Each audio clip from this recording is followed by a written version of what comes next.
This is a test of the City of Palatka audio system.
Yes, sir.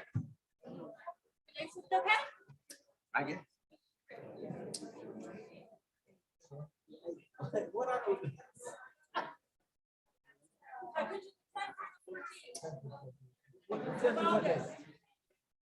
That's the one that goes to Saturday? Yeah. But I've got you coming back Sunday. Because their Saturday gala lasts until like 11.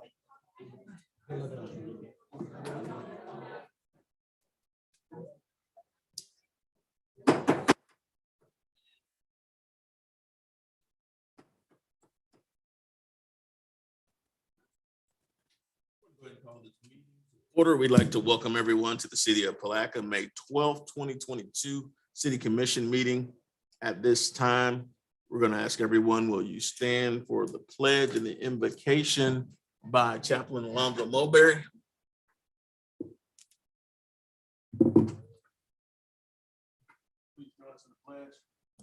I pledge allegiance to the flag of the United States of America and to the republic for which it stands, one nation, under God, indivisible, with liberty and justice for all.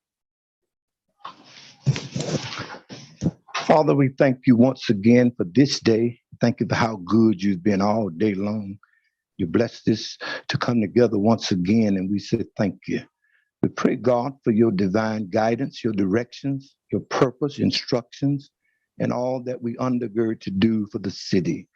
We pray, God, that you will touch the minds of these leaders. They will work for the good of the city, God, to bring to pass those things that are necessary to move Palatka forward. We pray, Father, for this nation. We pray, God, that you will help your people in a time such as this.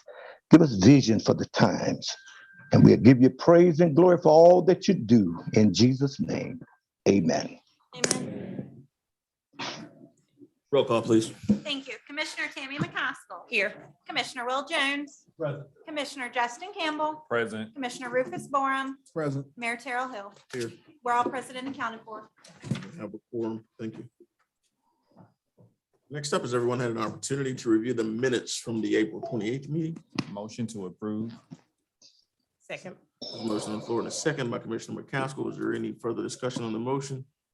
All in favor, say aye. Aye. Opposed, motion carries unanimously. Before we get started on our public recognition and presentations, we want to take a quick recess to go outside. We're going to take a 5-minute recess to go outside.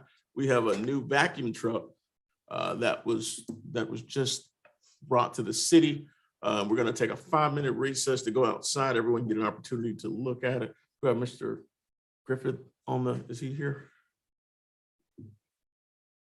And so we're gonna take a quick 5-minute recess, go outside, look at the new vacuum truck. Can you want to give a couple words about the truck itself?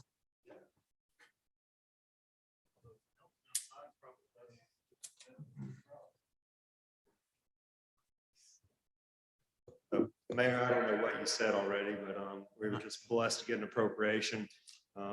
$434,000 truck. City only had to come out of pocket $9,000. It replaces a unit that was well over 26 years old. And this piece of equipment, I guess the best way to put it is, allows us to do safe excavation around the city on all our utilities. So if we could go outside and take a picture, that'd be great.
to go ahead and call this meeting back to order at this time.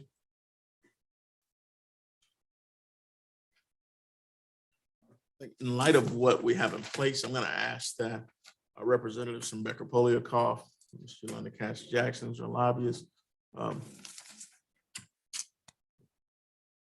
you would come forward at this time, along with Senator Perry's office as well, and give us our legislative updates. We're going to take it out of order for the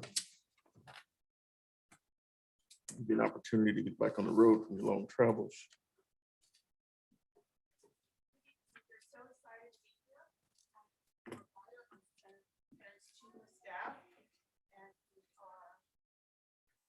Excited to share a couple things with you.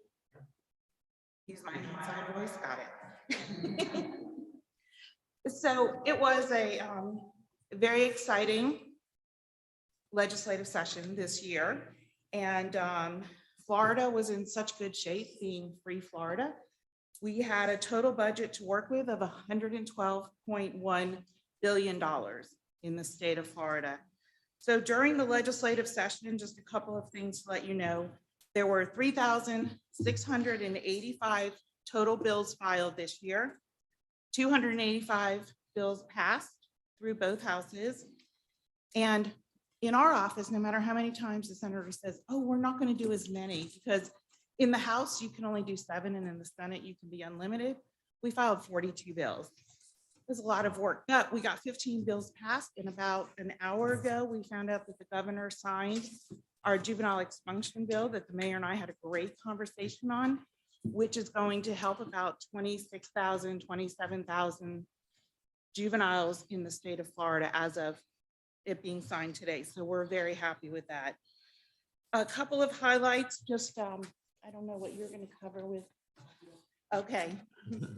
So some of the appropriations for the city of Palatka was over $2 million for the Palatka sewer main and manhole improvement project. And then also other Putnam County projects included our office secured $8 million in additional countywide funding to support the wastewater and road infrastructure projects, to purchase a new fire station in West Putnam County, to fund a new construction academy at Interlochen Junior Senior High School, and to provide re-entry and mental health services to Putnam County jail inmates.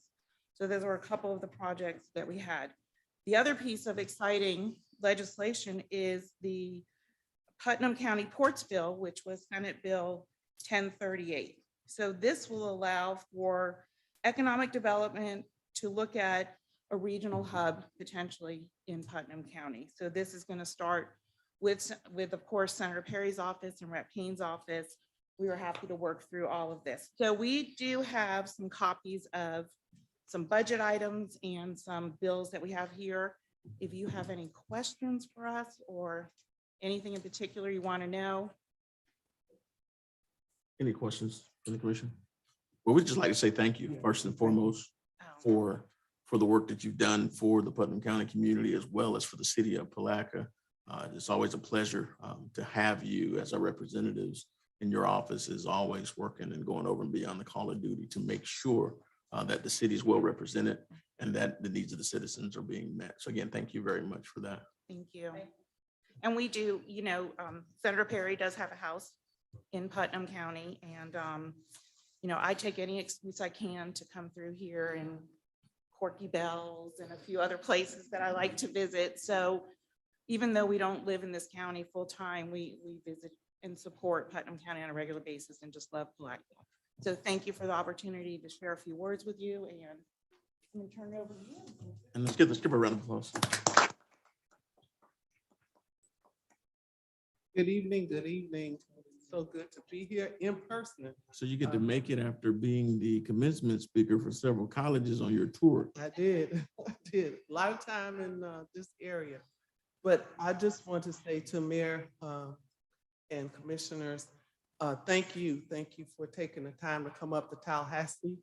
And I'd like to share with you the fruits of your labor.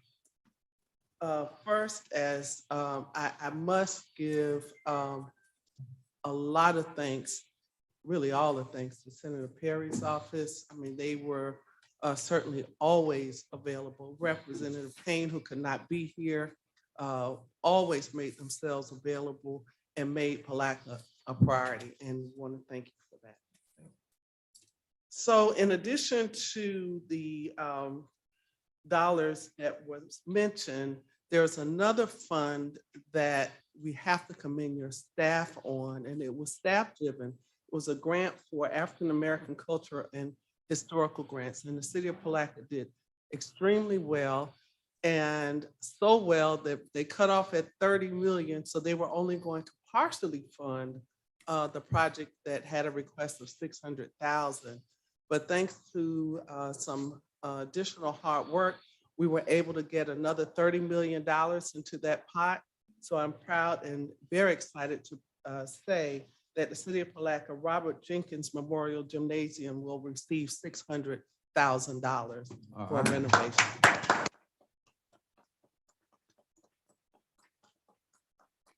So that was, you just have to commend the staff for the drafting of the application and the presentation, just exceptional. And we're very, very proud of that. In addition, I want to mention some other funding that we will be looking at, because what the legislature did was create pots of money for infrastructure, and you've been successful at getting those dollars. You know how to write grants. So there is, I'll mention a few. One is a Resilient Florida program, about $515 million has been set aside for that. Additional water projects, wastewater programs, $125 million, and then infrastructure projects totaling $16.5 billion, including the Broadband Opportunity Program. Then there was some money for affordable housing, job growth grant funds, economic development projects, housing and community development projects, workforce projects. All of those will require an application, but those are some of the other dollars that we look at outside of the legislative process. In addition, there's also some dollars, 126 million put aside for cybersecurity and for local governments. There are some federal dollars that we're also looking at for you that include the Federal Communications Committee has put out a number of them, the U.S. Department of Commerce. So those will be communicating with you on your eligibility opportunities.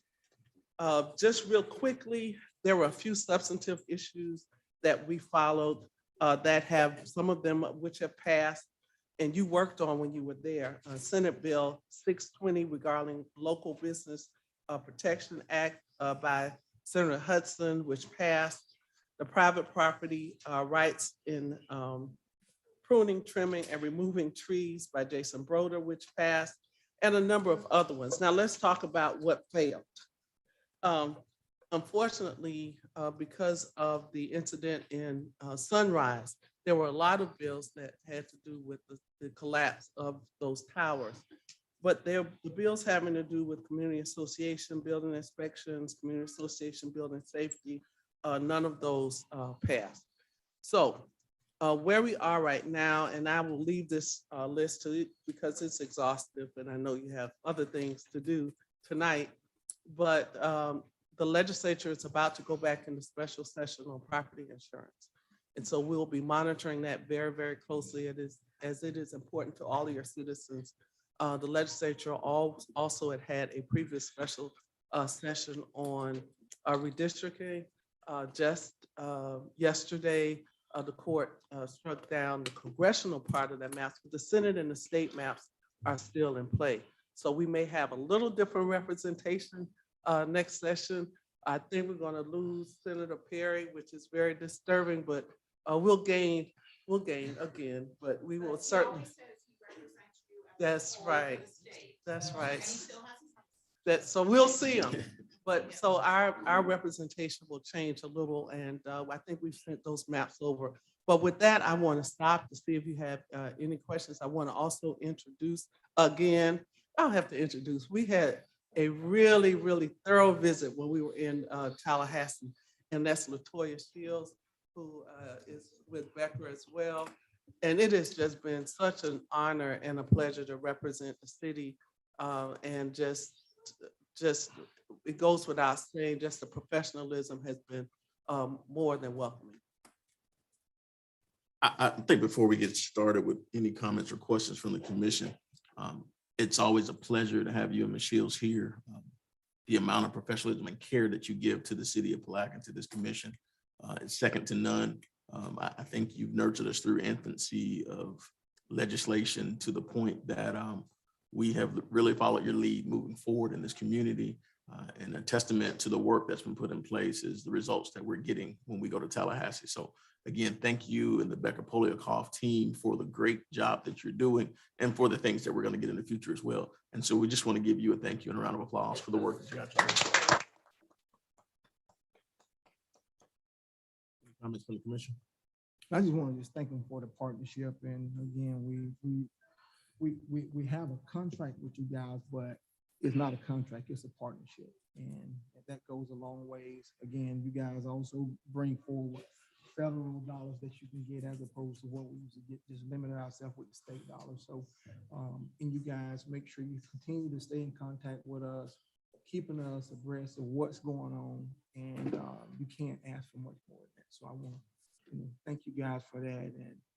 And I too would like to say, I'm sorry, I thought you was my bad. I too like to say thank you.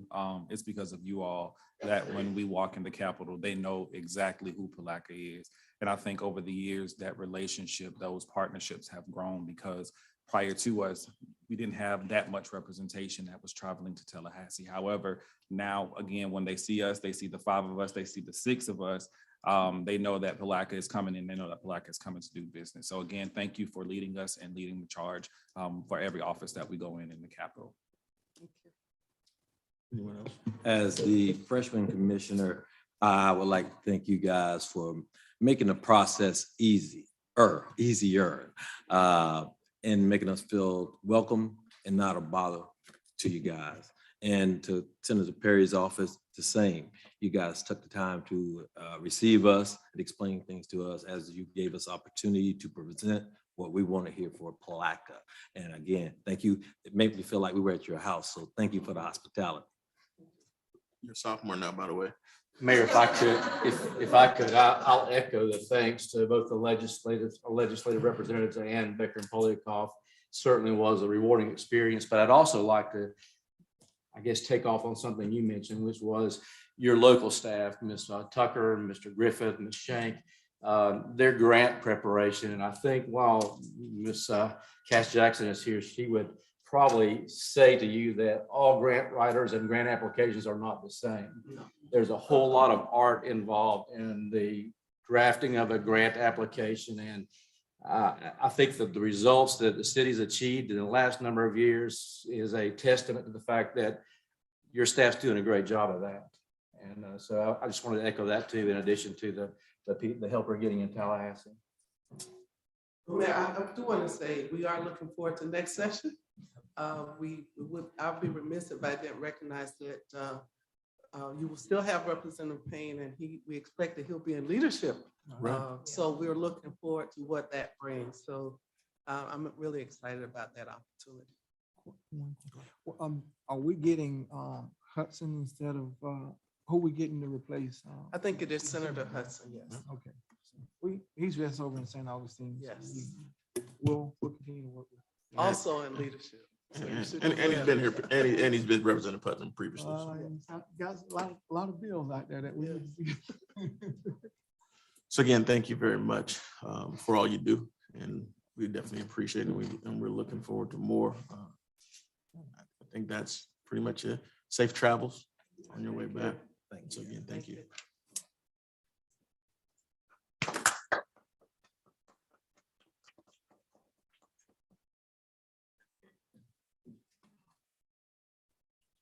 Moving back to our regular agenda.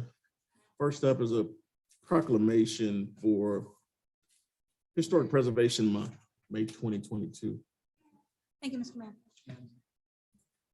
Representative. We have the members of the Historic Preservation Board of the City of Palatka. Could our members join us? Could the Historic Preservation Board join us up front at this time? You could just assemble across the front. That would be great.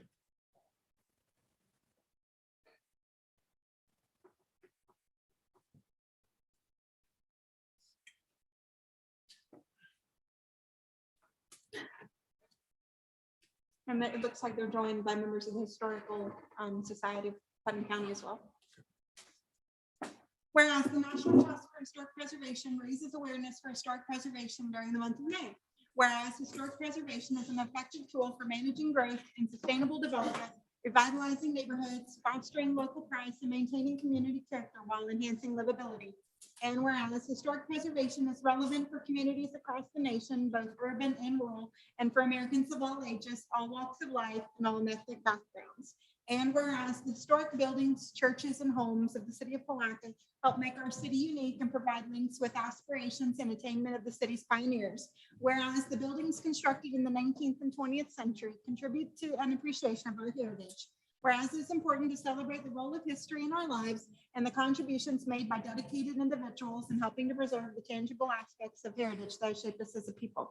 Now, therefore, I, Terrell Hill, Mayor of the City of Palatka, together with the members of the Palatka City Commission, do hereby endorse and proclaim the month of May 2022 as Historic Preservation Month in the City of Palatka, and urge everyone in our community to participate in historic preservation efforts and witness where I grant to set my hand and cause to be fixed the official seal of the City of Palatka this 12th day of May in the year of our Lord 2022. So move. A second.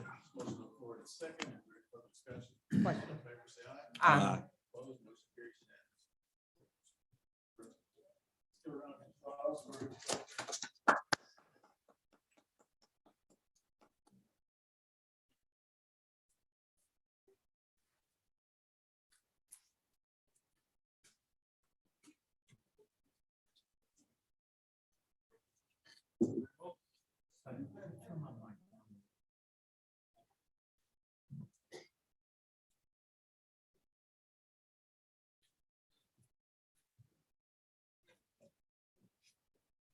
The group that was just assembled before us works tirelessly to make sure that we consciously preserve aspects of our community that represent and make us very unique from other communities. So I always say that Palatka is the last true snapshot of old Florida, and being able to preserve the history of this community, which is vast in various arenas, is a critical component of that. And so I definitely want to thank everyone who serves in our historic preservation capacities in the various organizations for the work that you do. And so again, thank you very much. Let's give them another round of applause.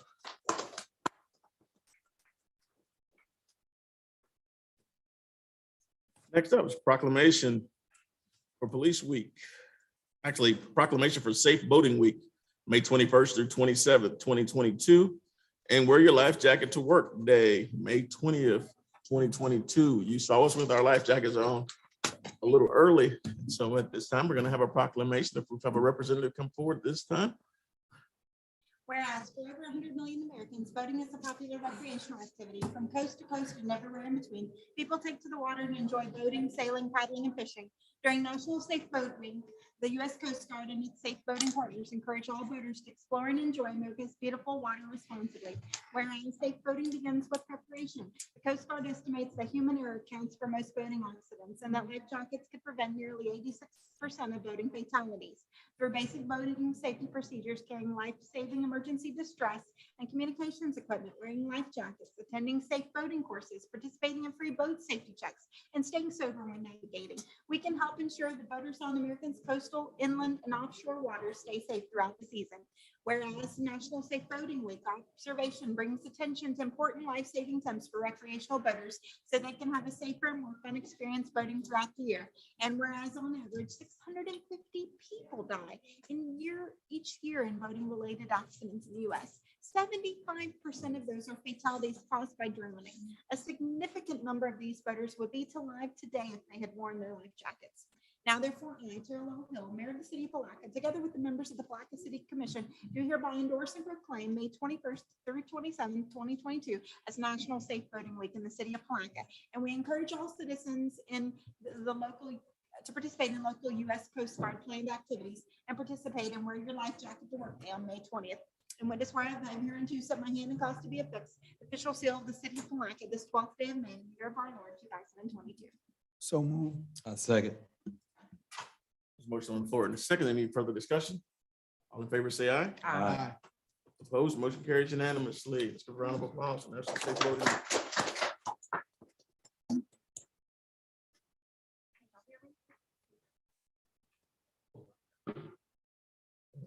As y'all saw them earlier, National Wear Your Life Jacket to Work Day is a preempt to National Safe Voting Week. We encourage everybody in the public, anybody that has children especially, to show that you support and you wear your life jacket. It shows that you support children's education on teaching safe voting. National Safe Voting Week starts the beginning of summer, basically. Everybody thinks of Memorial Day as summer. So what this week does is it tells everybody, get your boats ready, get your life jackets, make sure you have all the equipment that you need. If there's anything wrong, get a free safe voting vessel exam. We do canoes, kayaks, paddleboards, everything. This is the 16th year that the city and the county has promoted Safe Voting Week, and we appreciate all that they do. There's also an event coming up the first Saturday of June in Crescent City. It's Kids, Cops, and Kayaks.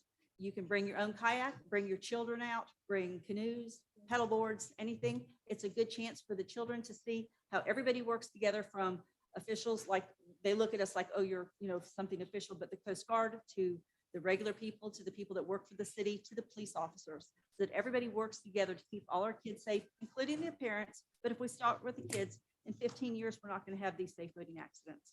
And we're not going to have all these things because we're going to teach the kids to do it upright. The parents are a little bit, takes a little bit more, but we appreciate the city of Palatka supporting us every year and everything that we can do. They support all the events that we have.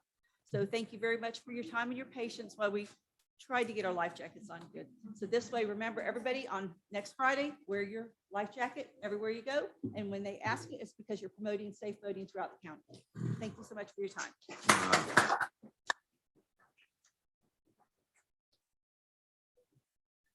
Mayor, as Ms.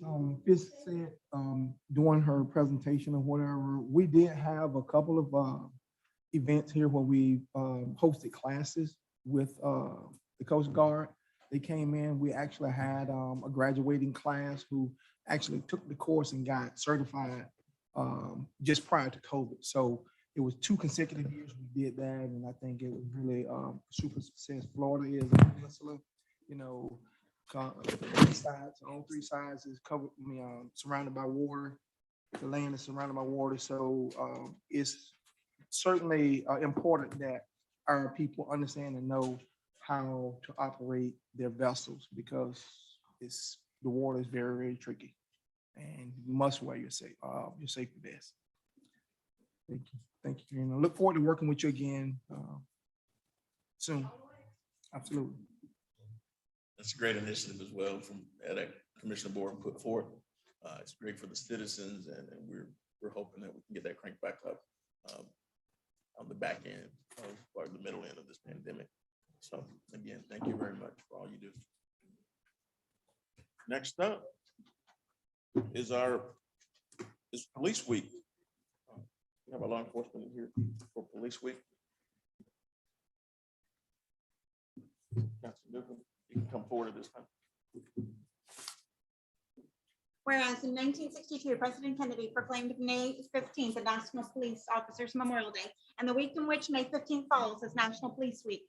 And whereas the members of the Palatka Police Department play an essential role in safeguarding the rights and freedoms of all citizens of Palatka. And whereas it is important that all citizens know and understand the duties, responsibilities, hazards, and sacrifices of their law enforcement agency, and that members of our law enforcement agency recognize their duty to serve the people by safeguarding life and property, by protecting them against violence and disorder, and by protecting the innocent against deception and the weak against oppression. And whereas the men and women of the law enforcement agency of the City of Palatka Police Department unceasingly provide a public service.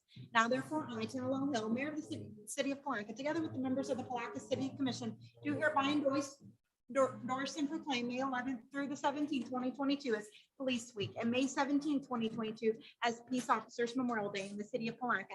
And we encourage our citizens to join us in commemorating our law enforcement officers, both past and present, on May 17th, 2022 at 6 o'clock at the amphitheater at the city of Palatka Riverfront, who by their faithful and loyal devotion to their responsibilities have rendered dedicated service to their communities, and in so doing have established for themselves an enviable and enduring reputation for the preserving the rights and securities for all citizens, and honoring our law enforcement officers who through their courageous deeds have paid the ultimate sacrifice in service to their community or have become disabled in the performance of duty.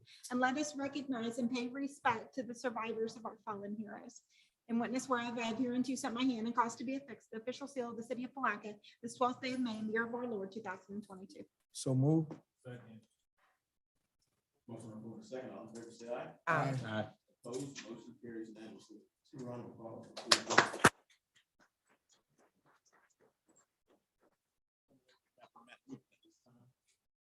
Thank you, and commissioners, we just want to remind everybody, we are having the local police memorial next Tuesday on the 17th at the Palatka Riverfront at 6 p.m. That's being hosted by the County 1024 Foundation. Tony, can you send that to us on a calendar? please? Thank you. Thank you.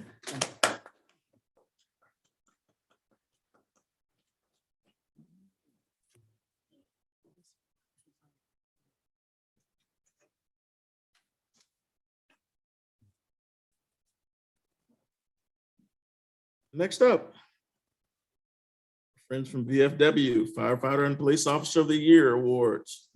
Let's give a round of applause as they come forward to this time.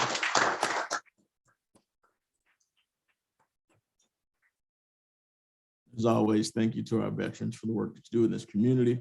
We had an opportunity to be at the dedication of the Veterans Village last weekend, and it's just an awesome opportunity that exists there. And we're looking to hear more about phase 2 of the Veterans Village real soon. So definitely thank you very much for committing to veteran housing and to veteran affairs in this community. You're welcome, Mayor. I'm Commander Donnelly from Post 3349, Veterans of Foreign War. Tonight, we'd like to do our presentation to our Policeman and Fireman of the Year. And to start the ceremony, I'd like to have Captain Newcomb read the letter that he sent us for the Fireman of the, the Policeman of the Year, Officer Plattman. This is the letter that we presented to the Veterans of Foreign Wars. It says, Dear VFW Committee, the command staff of the Palatka Police Department would like to nominate Eric Kleiman for the VFW Officer of the Year Award. Having worked for the Palatka Police Department for just over 2 years, Officer Kleiman is one of the youngest officers at our agency, but this hasn't stopped him from making a significant impact in our community. Officer Kleiman proactively seeks out issues in the community and develops solutions for the issues in which he finds. On top of this, he has single-handedly led a surge in DUI enforcement within our community. Officer Kleiman has become the go-to source of information related to DUI investigations for our agency as well as members of other agencies, and is diligently working to make our community and roadways safer. Officer Kleiman was awarded both the Officer of the Year and Rookie of the Year award given by the police department at the end of last year, voted on by fellow department members. Officer Kleiman is well deserving of recognition of this action. I can think of no other officer better suited for the title of Officer of the Year. Sincerely, Jason L. Shaw, Chief of Police.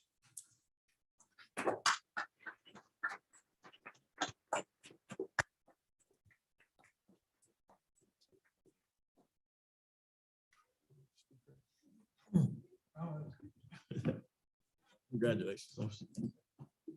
I'm the quartermaster at VFW 3349, and I'm going to read our certificate of appreciation for Officer Eric Kleiman. In grateful recognition of unyielding adherence to the highest ideals of law enforcement in maintaining, preserving, and protecting the lawful rights of citizens. In witness thereof, we have hereunto set our hands and the official seal of the Veterans of Foreign Wars for the United States this day of May 12th, 2022. Signed, Gerald Donnelly, Commander, Gerald Schuler, VFW Post Quartermaster.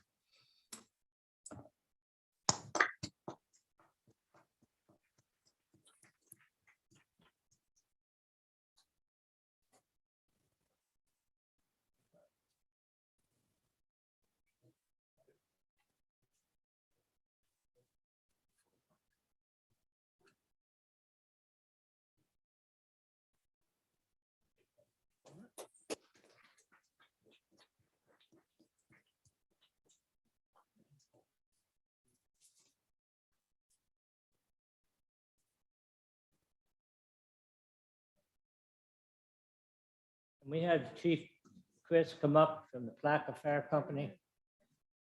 We are gonna honor Engineer Mon this year. I'm gonna let the chief read the letter that he sent us, and then Joe will do the presentation again.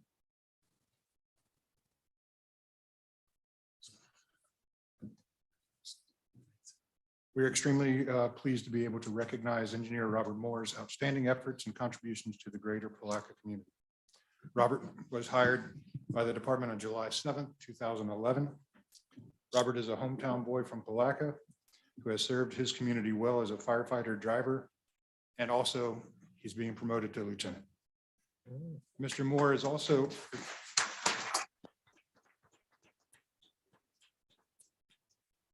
Mr. Moore is always one to pitch in and help accomplish the task. Robert has been instrumental in the union's holiday giving and fundraising drives. Mr. Moore has been a leader on the fire ground since he had his first year with our department. Firefighting is second nature for Robert, and his passion and skillful intelligence is on display 24 hours a day. Robert is a true leader and is constantly prodding his crew members to be better than yesterday. He is now teaching firefighting minimum standards classes at First Coast Technical College in St. Augustine. Robert is our lead instructor for the city fire department for fire and urban search and rescue classes.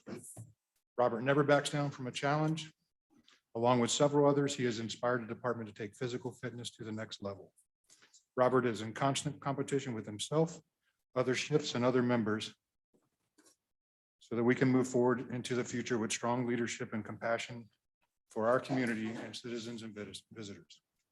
Again, we really appreciate the opportunity to share this passion and skills that Engineer Moore brings to our organization.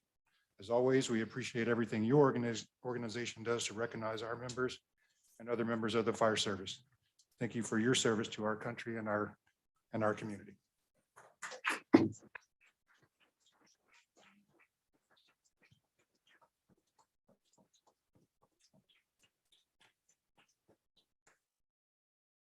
Get our 2021 award, certificate of appreciation to Engineer Robert Moore, and special recognition and highest praise for alertness, personal courage, and ever-efficient guardianship of life and property.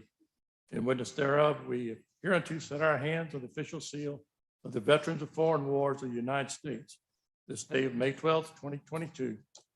Commander Gerald Donnelly, Quartermaster Gerald W. Schuler. Thank you, sir.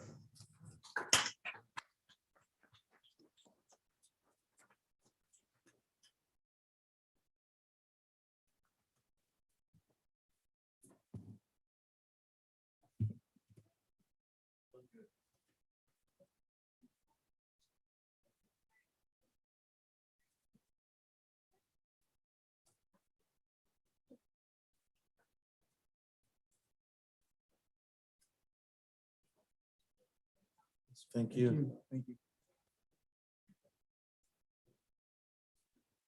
If I can say, I'd like to thank the city of Palatka for letting us present these awards at the city council.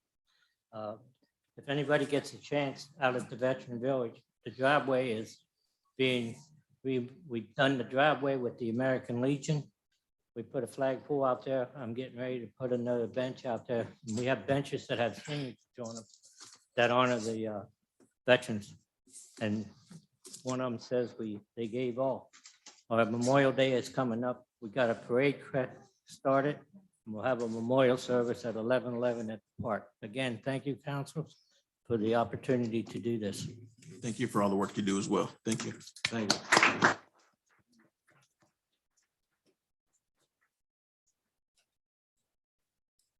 Next up is our swearing in ceremony. Mr. Mayor and Commissioners, we'd like to recognize our rookie school graduates first, if we could. And I'd like to ask Captain Philip Smith and Captain Kenny Reed to come up and join Lieutenant Moore.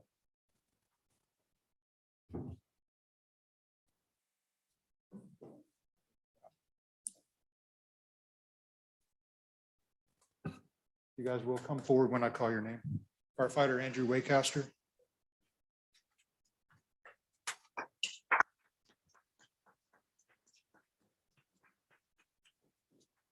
Firefighter Lauren Futch.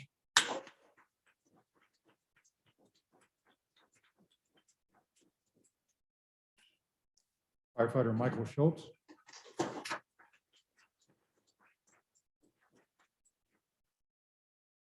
Firefighter David Curran. And Firefighter Connor Madison.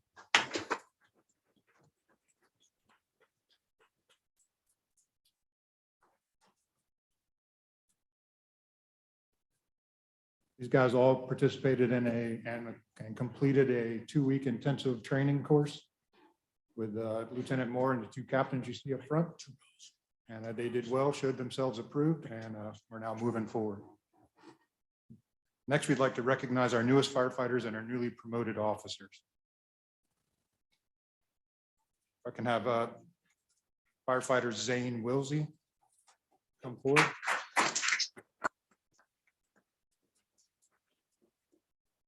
Firefighter Corey Allenbach.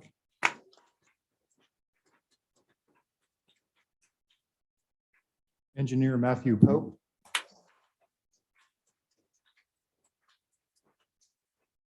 And Lieutenant Darren Denmark. Last but not least, Captain Kenneth Sugden.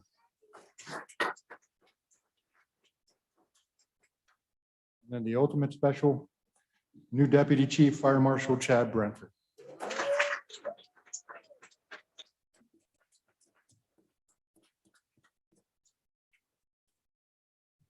Ms. Krantz has agreed to do the oath with everyone. So if you are going to pin any of your firefighters tonight, we need you to come forward. No.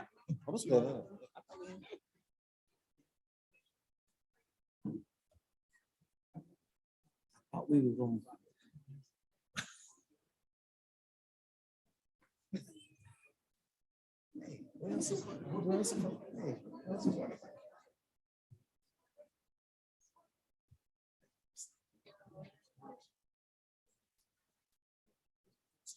Yeah, if you guys are going to pin your firefighters, we need you to come up now.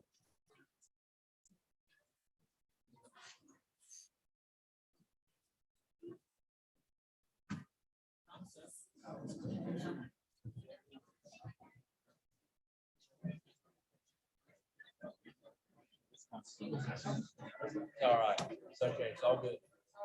All good.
Sonny, put your fire hat back.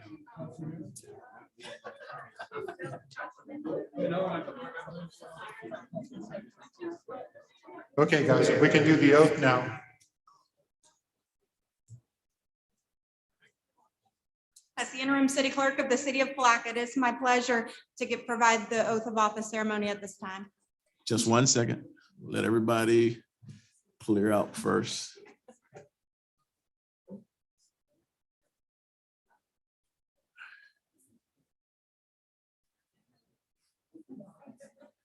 All right, we're ready. Gentlemen and ladies, if you would, please raise your right hand and repeat after me. I do solemnly swear or affirm that I will support, protect, and defend the Constitution and government of the United States, the state of Florida, and the charter and ordinances of the city of Palatka, that I am duly qualified to hold office under the Constitution of the state, and that I will well and faithfully perform the duties on which I am about to enter. So help me God. Welcome aboard, everyone, and congratulations.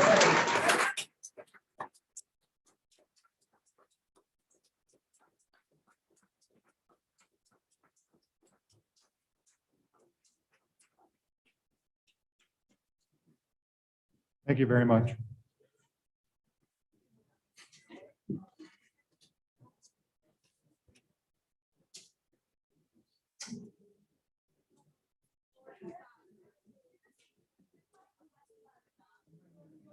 Huh?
Oh.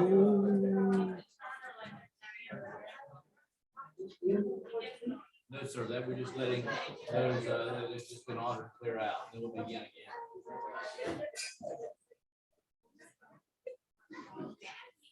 It's always a pleasure to see former city commissioner James Norwood. Commissioner Norwood, good to see you. You can now be seated.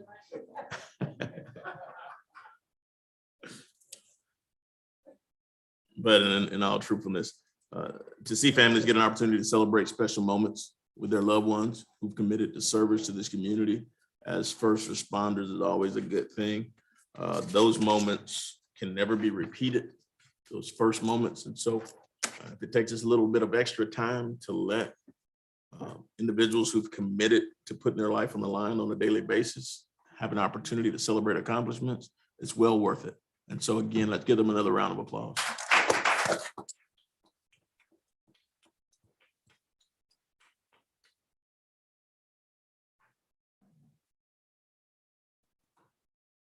Moving on with the agenda, this time we'll move to public comments. Public comments, general public comment is now open. If you are here for public comment, and you fill out one of the yellow speakers cards that are located to my left in the back of the room by Chief Taylor. Fill those cards out. Public comment will be limited to 3 minutes. No action will be taken on topics of discussion. So if you are here as you come forward, please give your name and address for the record so that we can have an accurate record of your speaking at this time. Our first speaker is Ms. Carrie Davis, Wealth Watchers.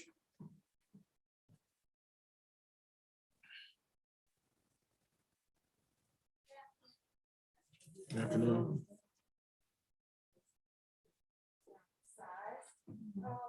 Today, actually, if you look around on your table, I actually came bearing gifts.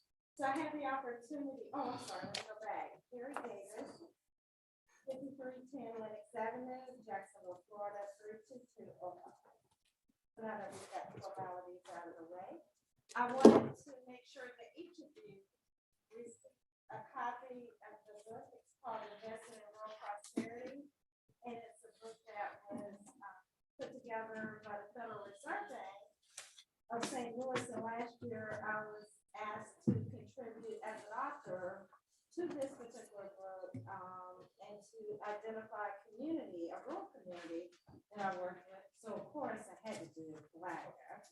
So it's a very large book, but page 333, that's where you'll find the chapter called Creating Sustainable Rural Communities Through Collaboration. So it really gave me an opportunity to go all the way back to the beginning when Senator Tony Hill first brought me to Palatka and asked if I would assist in developing strategies related to housing.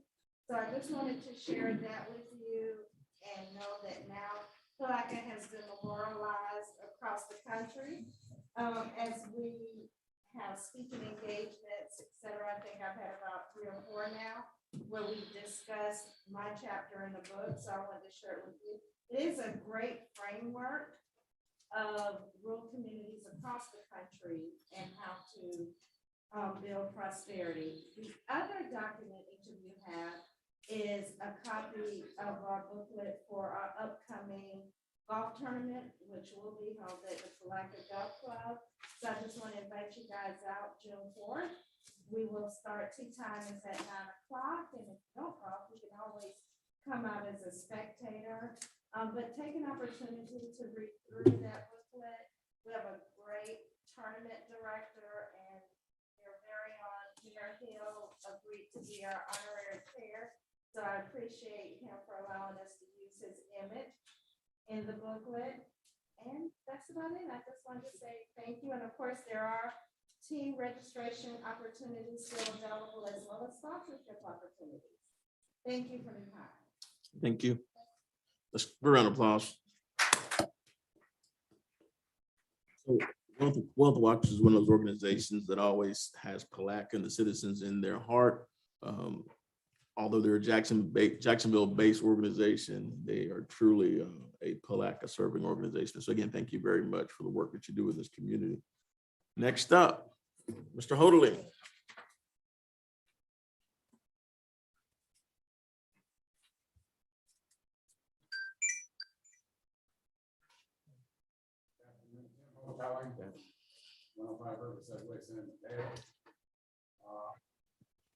On first part of April, I was at addressed all the commissioners and the mayor, and I had the joint county commission meeting with y'all, and I expressed my vision for basically a way that you can do away with having all the pickup trucks and boat trailers occupying all the real estate in Palatka, that keeping themselves in the way of tourists who come in and spend money.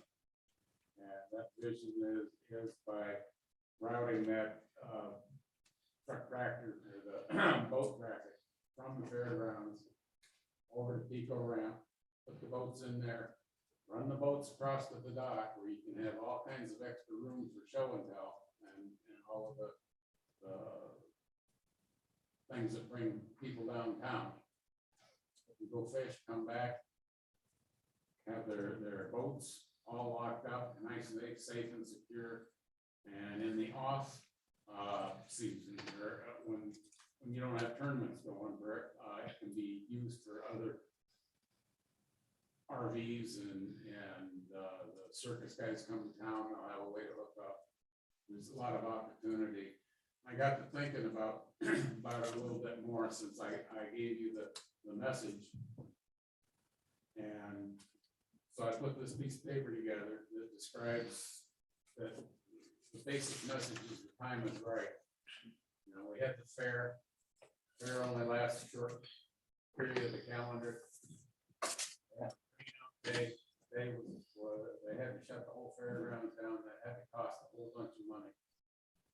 fair folk need to improve that parking area anyhow. So why don't we do it so that we can do something positive for Black at the same time? Basically, that's the whole message, is a whole bunch of funding sites that are available that I came across, and that was just a brief look at what's available. And I hope your persons that write grants can take a look at it and grasp the vision, and I think it go a long way to help the crab festival too. Give all of these vehicles have to be in town, someplace that's safe and secure, and it frees up all kinds of motel space and street parking, and it'll make it easier for everybody. Definitely. We appreciate you. Thank you very much for your comments. Mr. Mahaffey.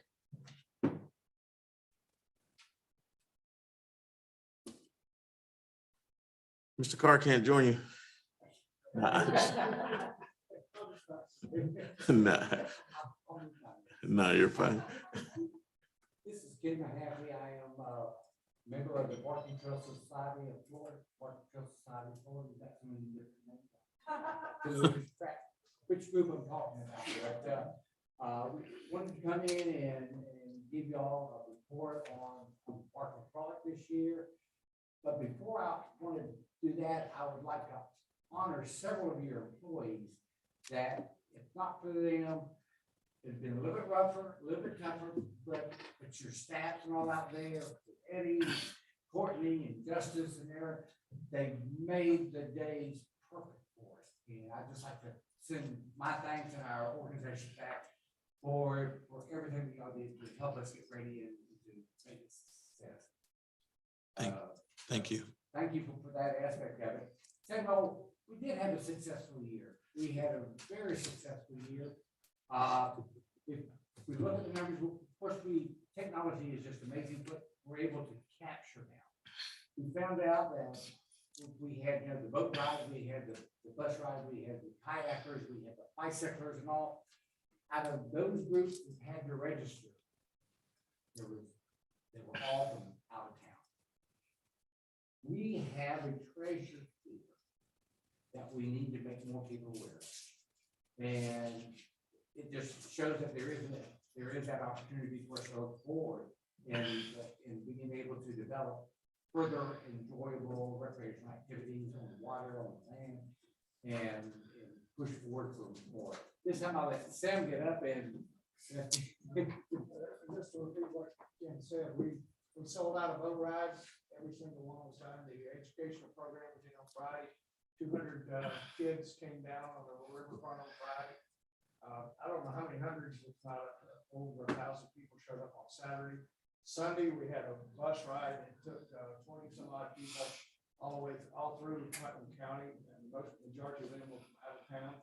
And then we had a symposium that was well attended as well, and it was really a great event for us. It was our best one ever.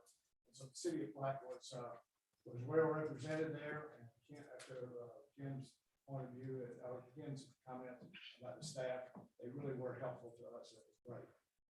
So today I met with St. Johns County, and they're in the process of doing exactly what we've done here over there. So that's happening, and on May the 19th, I'll be in Gainesville doing the same thing over there for those folks, and especially the education program. The Putnam County School District has been fantastic with all of this. And so we had people from Gainesville coming over here asking us to export our education program over there. And so that's what's been happening here. We need that river center opened up. We definitely need the river center. Okay. So we appreciate everything the city of Palatka did. Y'all made it easy for us this year. It was by far the best cooperation we've had from the city putting this thing on and made it easy for us. And the weather was great. The weather was great. Yes. So let's give a round of applause to the Market Committee.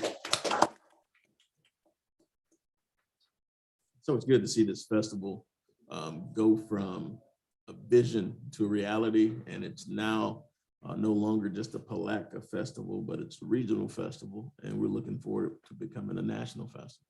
And so that's going to be one of the great things that happens. It's a great time out there. A lot of educational pieces, as well as some wonderful organizations and vendors that were out there. So we were excited about it. And thank you to everyone who worked on the festival and volunteered in your various capacities for bringing additional interest to Palatka and the explorations of William Bartram. Anything else from the commission? So again, thank you very much. Just give them another round of applause.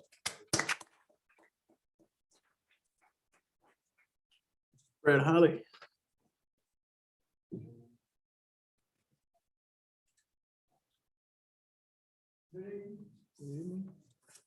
What I'm here about is the revenue tax to this $35,000. Can you just give your name and address for the record? Excuse me. Can you, if for the record, can you give your name and address so what happened? My name is Hendrick Hall. 610 North Fifth Street, White, Florida. I've been living in 1960. Born and raised in West Florida, all that good. But the cities, I've read in the paper where they don't have enough money to do certain things with it. And it's got this grant. It's going up to how much feel like $2 million up there. And they say it's 35,000 dropping the bucket this guy. And the city needs that money for themselves, I believe, that if they could build a place themselves, the revenue to get the other churches to come together and furnish this money, I believe, for these people. Or either let the citizens of the right to vote on where it'll give us revenue $35,000 to do this thing.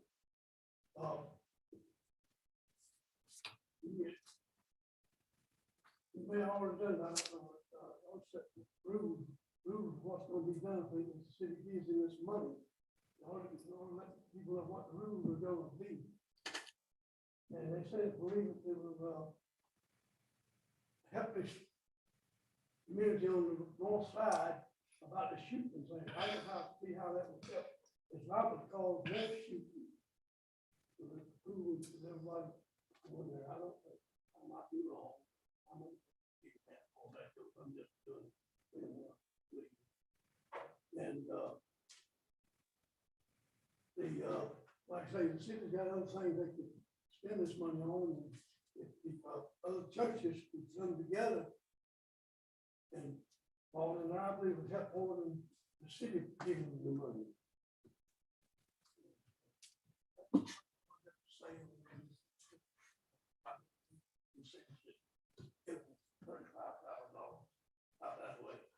Okay. Thank you, Mr. Holly. There's going to, the item likes to come up on the agenda a little bit later, and you'll hear more information about it at that time. Is there anyone else here for public comment at this time, for general public comment? Seeing no one, we'll close public comment. We'll move on to the consent agenda. Consent agenda items A through G. Under item 5, are there any items that you wish to have removed at this time? Let's talk about item F. That's it. Item F. I'll make a motion that we accept the consent agenda excluding item F for discussion. Second. There's a motion on the floor to approve consent agenda items excluding F. There's a second. Is there any further discussion on the motion? All in favor say aye. Aye. Opposed? Motion carries unanimously. Item 5F, adopt resolution 2022 R85, authorizing the surplus disposal of millings and taxiway edge lights from the taxiway A pavement and lighting rehabilitation construction project at Palatka Municipal Airport. Caption, please. Mr. McNair. Thank you, Mr. Mayor. A resolution of the city of Palatka, Florida, declaring that certain property to be surplus and directing the city manager to dispose of said surplus property in accordance with the city administrative procedures and amending the airport fiscal year 2021-22 budget, providing discriminatory. Second. There's a motion on the floor in a second. This time we're open the floor for public hearing after Mr. McMillan's comments. Sure. Thank you, Mr. Chair, other commissioners. Essentially, this request before your body is staff's opportunity to kind of maximize a project that we had in place for Taxiway Alpha. And essentially, this is the byproduct of the milling project that was done. And historically, the milling material would be piled up, and if there was another pavement project that was going on, some airports like to try to reuse it. If there's no paving projects going on, obviously these type of materials are just kind of accumulate. In this case, the paving company that actually provided the services to us had an interest and expressed an interest in getting the materials from us. So we looked at it and said, okay, surplusing it. The price is fairly competitive, and we see an opportunity for the dollar that's being identified to kind of go back right into the airport, something similar. Well, yeah, I just brought that. I mean, it came to my attention, and I just want to kind of understand and know it's the per cubic yard. Normally, you can go anywhere from $12 to $32, something along those lines. Just kind of the going rate, and 750 cubic yards. Minimum 10, 12, we'll get 9,000, 24,000 at $32 per cubic foot. And I was just a little bit concerned that we only got 12,700 as it relates to giving that to the company that's providing the service. I just had an issue with that. In addition to the lights, I mean, how many lights? I mean, where the commission, do we have any the number of lights? So in terms of, I have two answers for you. The first part of it is we did not have a lot of companies express interest in getting the millings. I'll give an example that there are, I guess some folks out there think that there's a high demand for it. Milling materials are available. Some airports have a milling pile that is pretty excessive. Through our partner, in this case, our project manager, when this opportunity came up, they looked at other companies to express interest. The number that being presented to you is the best number that they came across to us. Was it only one company, or was it more? No, there was other companies that the project manager reached out to and said, hey, we got some material. Are you guys interested? I was just looking at, what the potential we would get back as opposed to what was, because I did guess we done it around $17 cubic yard. And when we started at 12 and you got 32, that's a pretty good range. And I was just, and then in addition to the lights. So that's what I had a little small. Can we speak to the millings first? First of all, there was a need to get them out of the way so the project could continue. Right. And those millings have to be loaded and hauled.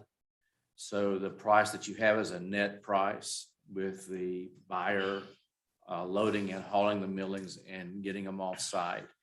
We did shop around, and the 12.7 was the highest number we got, actually, and it was by the contractor already on scene, who was already mobilized with equipment on scene, so they could more effectively and efficiently get the millings out. So we did shop the price, and we couldn't really afford to sit them aside someplace and let people come out by the truckload and deal with the the loading and hauling. So we did shop the number, and that's the number we got. Was the bulk was 12.7. Yes, for the millings and the light, but the lights. No, that's the millings. I don't know that I was speaking to the billings only. Exactly. So part two of your question, a response to it is, so the lights, part of the taxiway rehabilitation project, we did replace significant amount of our existing lighting system. As with most electronics, the value is fairly low if if not really minimum, when you start pulling it out and then piling it up in your surplus pile. We have brand new lights in place. One option was obviously to say, okay, well, we're going to probably just dispose of them because it's surplus. And one of the regional airports reached out and said, hey, could we purchase those from you, or could we get those from you? We're not sure what we're able to do. They came back and said that, one, we're not sure about value of it, and are you guys going to provide any additional information on it? Our project manager looked at it and said, hey, even if we kept the lights, we would not be able to reuse them ourselves. Maybe we can do a salvage project or something. But as we sit here today, we have a pile of lights, and maybe we can retain, maybe 9 or 10. But in terms of reuse, I think the value is probably minimum. Because I will be frank with you, if that was the case, I would probably recommend to hang on to them ourselves. Any other questions, comments from the commission? I have the same concern as Commissioner Bourne as I review this.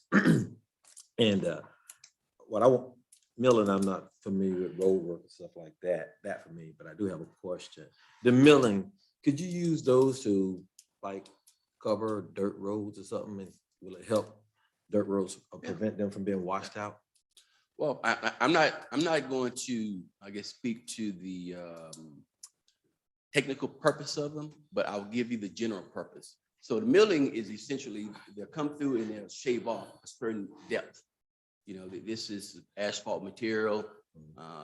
You can go out and maybe you can stabilize the road to a certain degree. There are some reuse opportunity in general. So that's obvious what this other contractor is probably going to do with them because of that type of usage. Would you assume that? I would say in general that that is one use, but what they're going to do with it specifically, I'm not sure.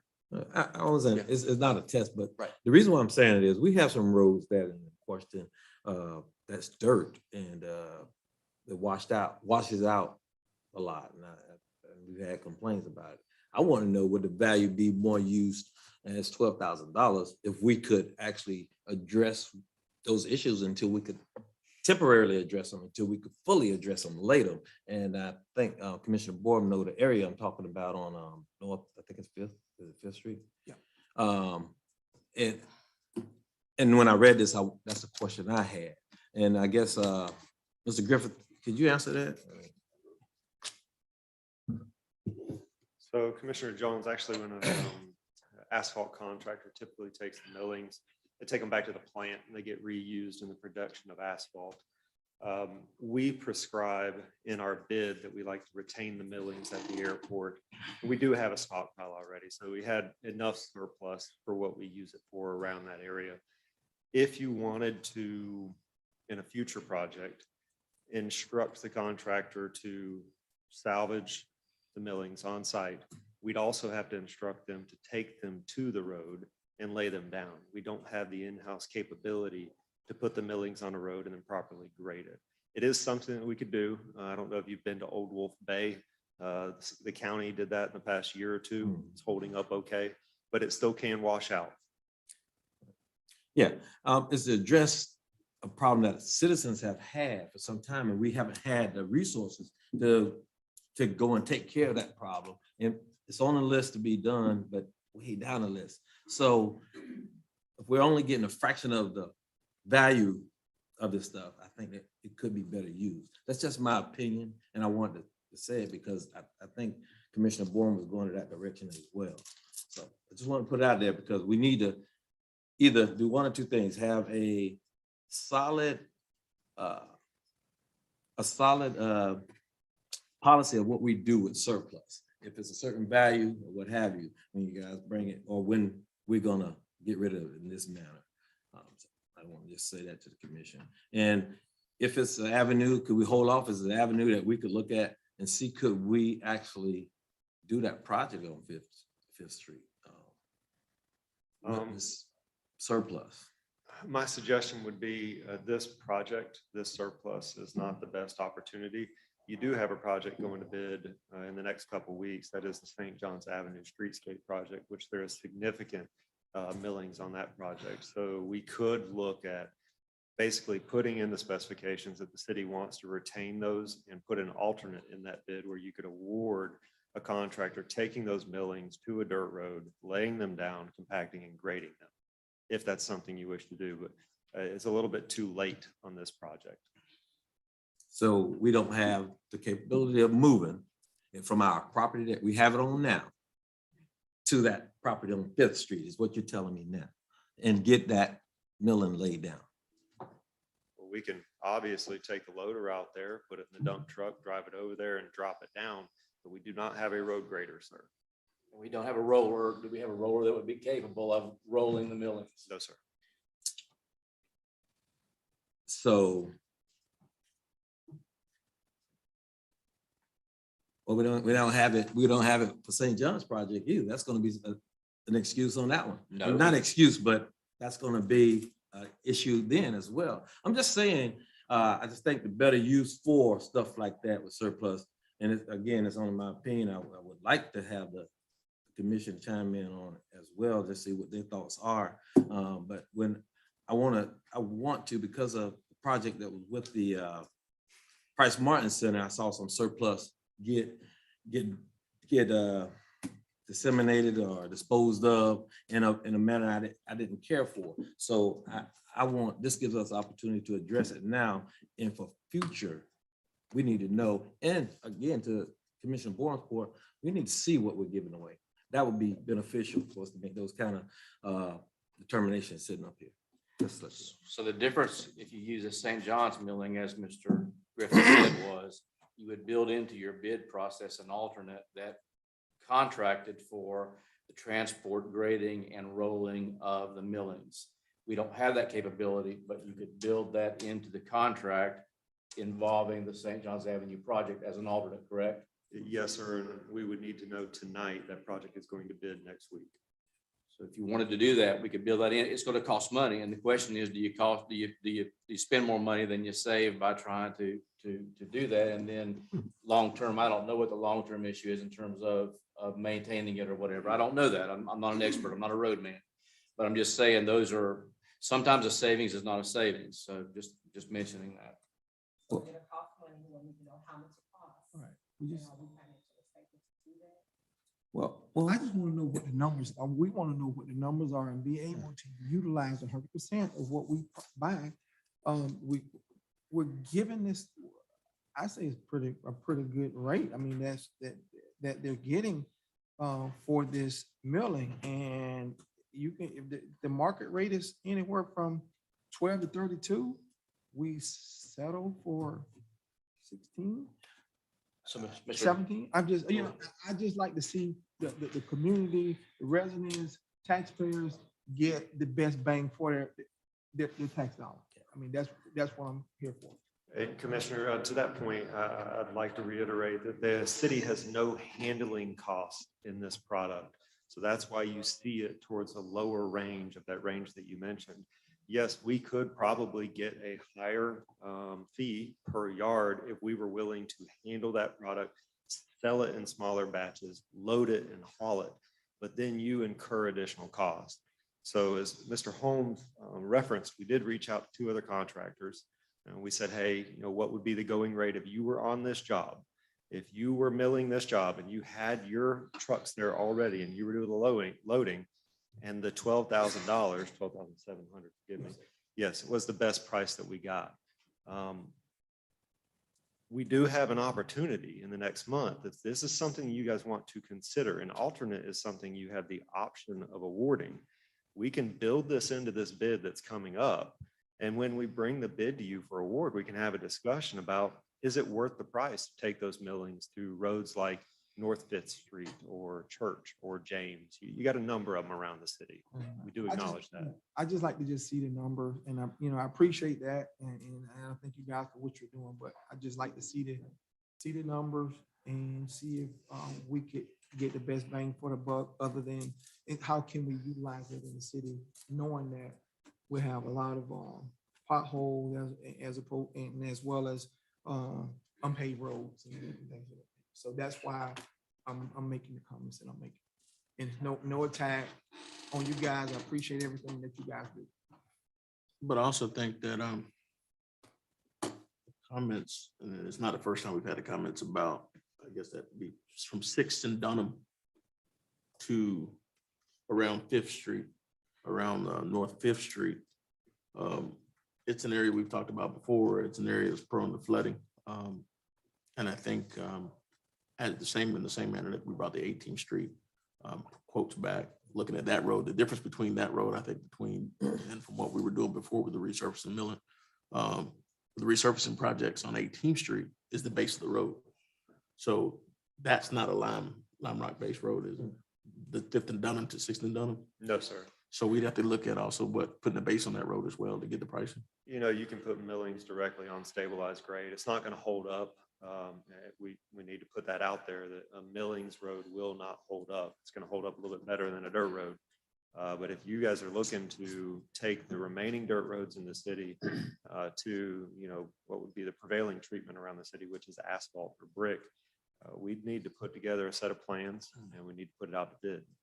We need to put a pavement plan together long-term, but I also think that looking at the project, that particular project, which is one that we've talked about, and it has had some significant pieces, washouts, and flooding that's kind of affected some of the residents in that area. I think it's an opportunity for us to look at that and bring pricing back to see how we can do that project no differently than we did the 600 block of North 6th Street. And so I think that may be an opportunity, particularly since we're getting ready to start our budgeting, to see if it's something. And then also looking at bringing forth your paving priority plan that you discussed previously, so that we can start to rank those projects from a commission standpoint. And I think that goes along with what was being said before. I've seen Old Wolf Bay. I'd rather do some of these projects right than not do them at all. So that there's a lasting effect, as opposed to us just throwing resources at something 2 or 3 times just to get a temporary effect. But I do think that we have to make sure that we prioritize which streets are getting that. And we've been talking about 5th Street for the longest. The resident there has been complaining, and others have been complaining and subjected to that dirt road for more time than necessary. So we need to look at getting it on the schedule and seeing how we can get that done during this budget cycle coming up. Certainly appreciate that. That'll be excellent, because there's been a number of cycles of budgeting, and just that North 5th Street there it borders the North Historic District, but it's not in the It's a historic. breaking point. Well, and you can tell it's a breaking point. Yep. Right. And it floods in that area, and you have cars running in this lady's yard. So in the city is responsible for the stormwater runoff, and we want to just make sure. And if you look at the grade of the I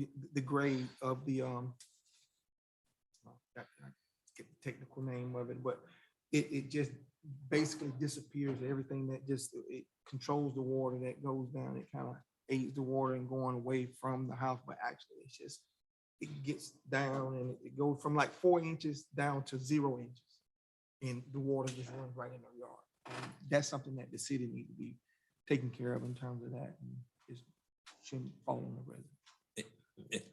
Well, one last thing, Mayor. And we say these things up here and we mention them, but we don't take the action. So, and it's been some time. So will we give direction for this next bid to put it in the contract that's about to go out for bid to take the milling and try to fix that problem? Even if it is temporary. You can do it. You can do it, and you can do it. Let me tell you how you can do it. Let's go ahead and vote on this issue. Then you can make a motion for an emergency item once we get past the consent agenda. And then we can vote on the issue that you have to give direction, since that bid is getting ready to go out next week. And so as it relates to this item 5F, what's the pleasure of the commission? There's a motion on the floor to approve. At this point, is there any further discussion on this motion? Seeing none, all in favor, say aye. Nay. All in favor, say aye. All opposed? Nay. Aye. The motion fails to approve this item to use it as surplus. Moving on to item 6 of the agenda. So those items will be stored at the airport. Well, that's, I mean, there needs to be questions raised about that. Where do we put those items now? Same place the rest of the millions are. Is there room for that? I honestly don't know. Trying to figure it out.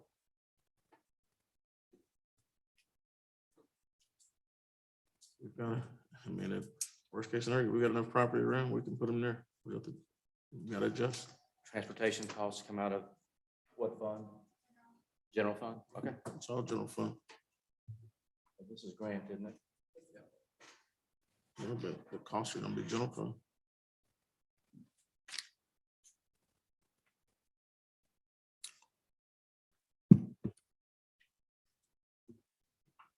There a motion to take further discussion of emergency item at this point?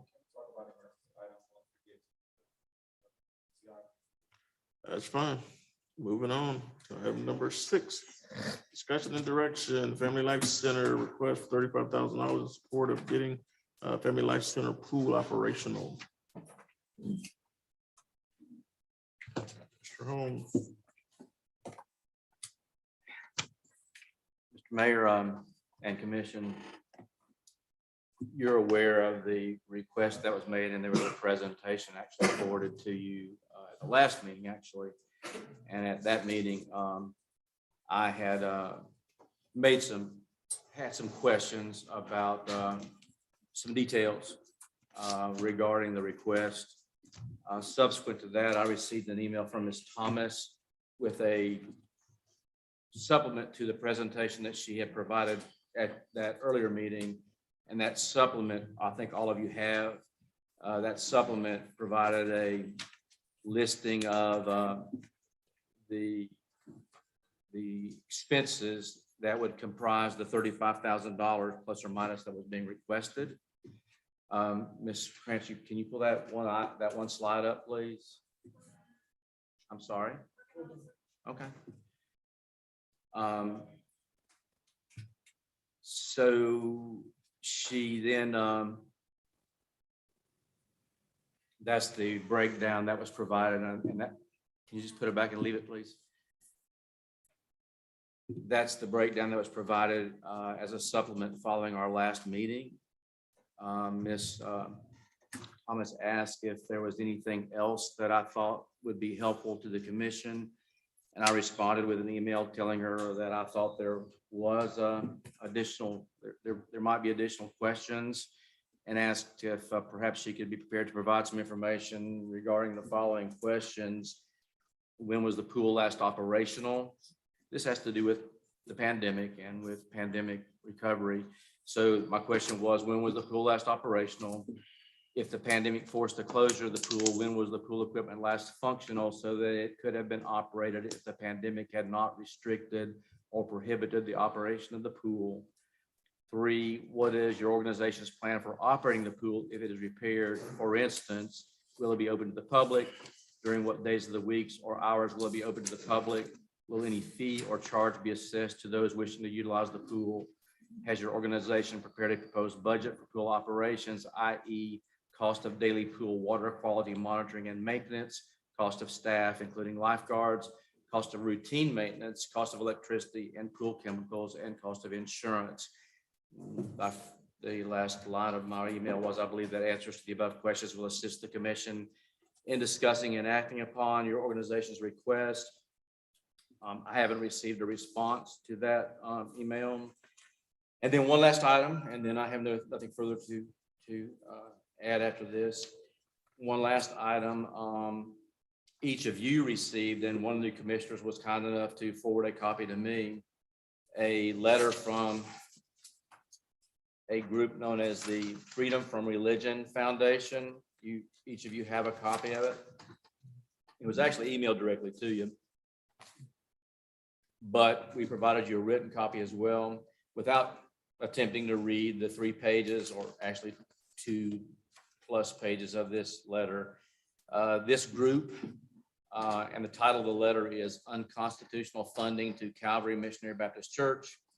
And it proceeds to indicate that they object to the use of taxpayers' funds for a use or facility that's owned and operated by the Calvary Missionary Baptist Church. And they cite the stated purpose according to them. And I'm not confirming or verifying anything that's said in the letter. They state the purpose as they quote it of the church, and they move on to cite the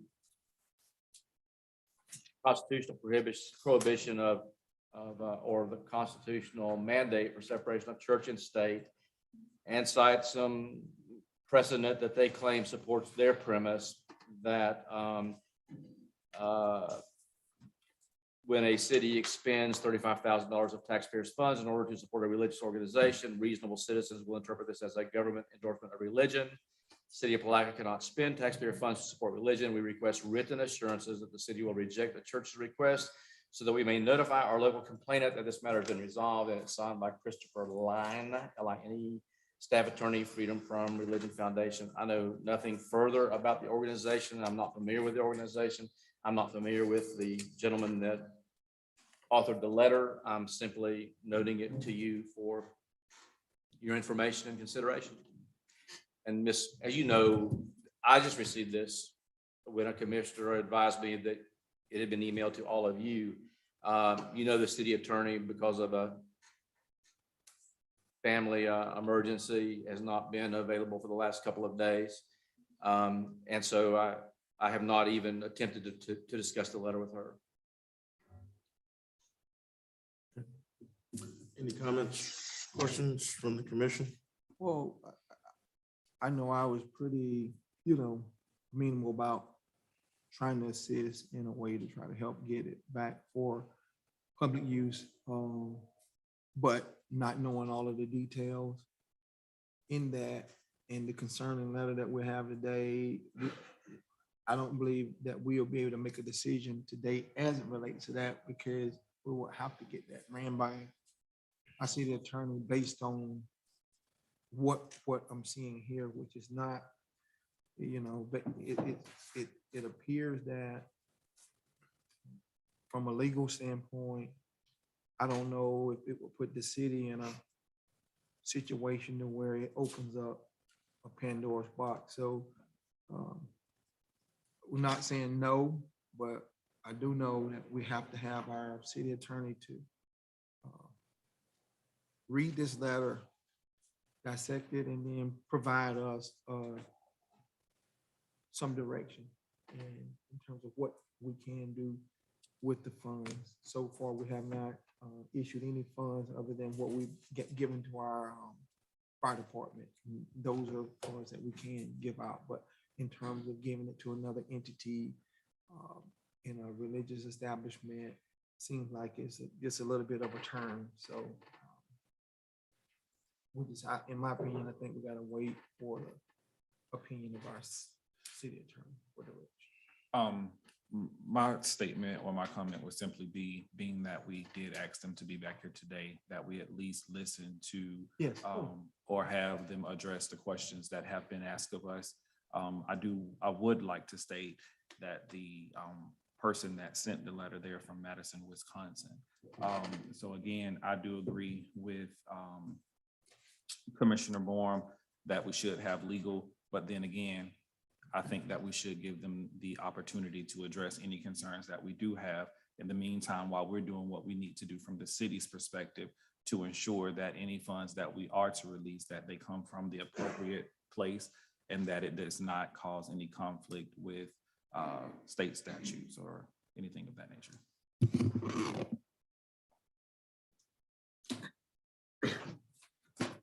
So let's go ahead and move forward with the presentation at this point. Seems to be the sentiment of the commission as a whole as it relates to this matter. Do you want because I did discuss, so we can share the presentation and I could. So let's go through the presentation, and then from the presentation, we'll address whatever questions may be out there. And then one of the questions, just keep in your mind, I know before FIO existed, which was a nonprofit arm of what was in place. And it still exists. And it still exists to this day, which is my question. What is FIO? FIO is people helping each other. It's an organization associated with the Family Life Center. It separates the church from the. It's a not-for-profit, you It's said? not Yes, for profit it that is. separates the church. So that kind of takes the sting out of this already. Exactly. It wouldn't come through the funds, would not be given to the church. It'll be given through field to the Family Life Center. That's why I asked the question. Okay. All right, so the presentation, and I spoke on this at the last meeting. So this facility, as I stated before, is a 80,000 square foot facility located, yes, in the heart of north side of Palatka. The facility has two phases. One phase is a completely built out phase, which I'll share with you some of the insides of that on the next slide. And then we have a second phase of the facility. This picture here that you see is the junior Olympic size pool that we are addressing and asking for funding that we can have this pool open to the public. As you know, this facility, and I want to go back, this facility has been around for more than 20 years.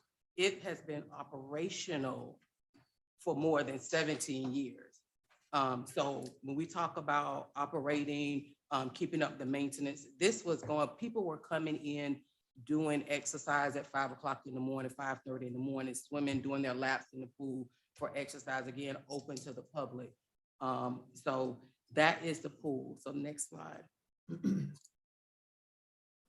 The pool, again, we said we want to offer free swimming. Again, those who like to exercise, those who may want to come in and do water aerobic exercises. We have trainers around here who enjoy doing that, putting on classes, scheduling swimming lessons for our children, our young adults, as well as our adults that don't know how to swim, offer senior citizen classes that can help them maintain a healthy lifestyle. So that's why we are requesting that 35,000 support for the pool. Next slide. The facility also is equipped with a commercial size kitchen. There's a large banquet room area, a gymnasium where right now, I think going on right now, we have a group of young adults in there doing basketball. We offer an open gym. We have a teen center, restrooms and showers that'll be able to support while they're swimming. They can go in and shower prior to swimming. We also have office space and meeting rooms. Next slide. This is just a picture to show you the commercial size kitchen that is located in the facility.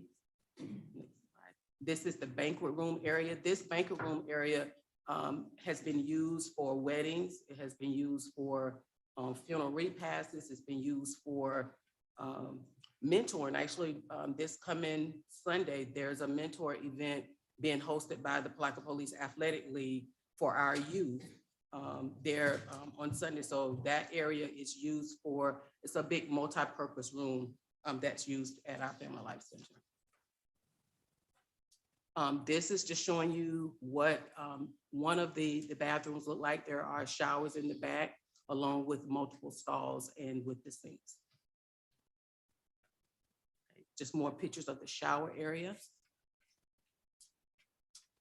And this was the cost breakdown for what will be needed to get the pool up and running. It just breaks down every item that is required. It also has in there just test kits, the signs, the different motors that will be required for us to get it up and running. So the ongoing operation of this facility, as I spoke earlier, the operation won't be an issue.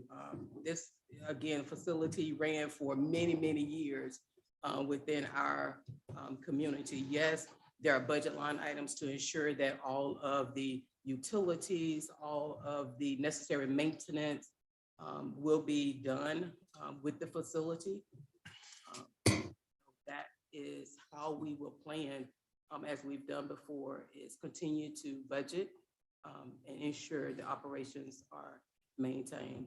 Regular maintenance, I've already began to look at the maintenance. I've spoken with the lady at Gator Pool to start looking at the maintenance, ensuring that the inspections will be done on a regular basis as outlined in the guidance for pool.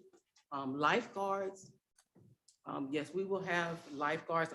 After the last meeting, I had several individuals actually to reach out to me to let me know, hey, I'm already certified, I'm willing to be a lifeguard, or I am willing to get certified. So I said, oh, that'll be awesome. Once we get up and running, we'll do a certification class.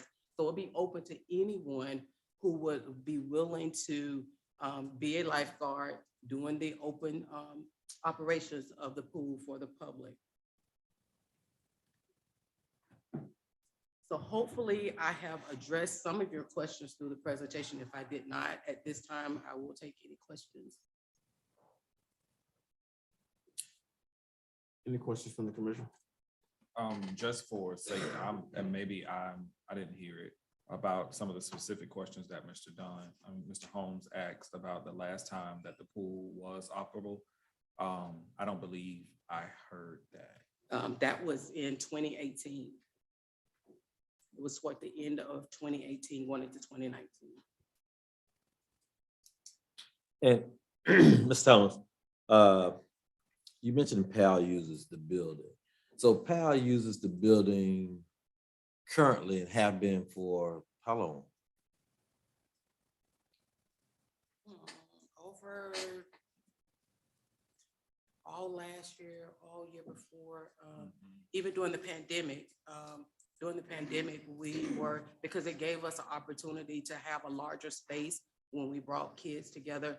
First of all, CO, when they closed down CO Overturf, we were no longer allowed to be there with PAL. So we start utilizing the Family Life Center to give us a more open space so that kids won't be in close proximity, that we would still follow the COVID guidelines. So it's been several years that we have been utilizing, or that PAL has been utilizing the building. So is there a fee for PAL when they utilize it? No, we don't. In kind, what's the deal with that? Yeah, there's an in-kind. There's no billing amount or a set rental fee for that.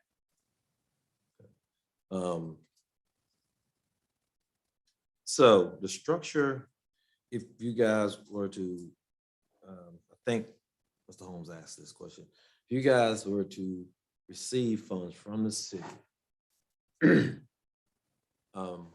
how we structure or make certain that things are going to be free, and for how long? I mean, is there a commitment that's going to be in writing? Because certainly, people are in an uproar about giving the money to the Life Center, Family Life Center, which is not Calvary Church. But if we're getting services back, we're just paying for services up front for our community. So people that will be utilizing it, it's for all people, even though it's on the north side of Palatka, as I understand it, it's for the entire citizens of Palatka, Putnam County. Yeah, people all over Putnam County has utilized that facility. I know some who may be watching or here have been there for many types of events. We've hosted, we do the backpack giveaway. There we have hosted food drive. Yeah, we did the food drives. So we've hosted, even with, I think years ago, First Baptist Church came in and hosted their Christmas event there. It was over almost 500 people there. So the facility is definitely open. And when you say, as long as that facility is there, and I have pastors standing with, it will be free. It's open, it's there, it will be free, until we all pass away. Well, great. And I was going to call you up because I want to hear you present this, Pastor Johnson. Yeah, yes, sir. That is our goal. Our objective is to provide free access to the entire county. So yes, we are prepared to make that written commitment. The only thing that we would need to do is, like we do with the open gym, to make sure that we have volunteers and scheduled times and different things like that. Also, we'll be able to work out different scheduled times with organizations that would like to come in and use it as well, like the Silver Sneakers or whatever group. So a lot of things will be predicated upon the schedule, but it will be free to the entire county. Great. Is there a commitment to a set number of hours? Or hours, or any thought process as to what hours you would have? And cost of insurance also. Yeah, well, we currently have insurance. Yeah, I think we've been operating for, it's been operating for more than 18 years, so the insurance is there. Yes, for the hours, and we know the hours will be flexible. We will post the hours on a monthly basis of when it's open, because you will have some people who like to come early in the morning. You'll have some that would like to come in the afternoon. So we will build a schedule that is flexible to allow for people to come in at different times when they need to. So it won't be, always in the morning or always in the evening, that we will have that flexibility, have it open so that we can serve all of Putnam County. Last question. Okay, go ahead. I'm sorry. Last And question. please keep in mind too, that we're already providing free gym access to the entire county as well. So this will help us to provide more services to the county and to the city. So again, it'll be free. Only thing I didn't see in that presentation, and it was sealed the deal for me, is your 501 designation. I didn't see that. I didn't see any of that. And so I know that has to be, because we don't want, and we have a lot of people that have communicated to us about giving to the church. If we know this is a different organization, just like we've given money to other organizations around town, and if it's available through finance, we could afford it. I would like to see this happen. And I would like to see this happen, but the 501 designation, we do have to see that and make sure that it's not a legal hiccup. And so that's, I'm in support of it. And I like to see that in the form of a contract. And anytime the city, I guess, engage with any other organization, I think we should have like a standard contract as to what we expect from a performance call standpoint. If there are any things that are not carried out, then there's a proration where there's a payback to the city. I have a question. Would that not be an MOU?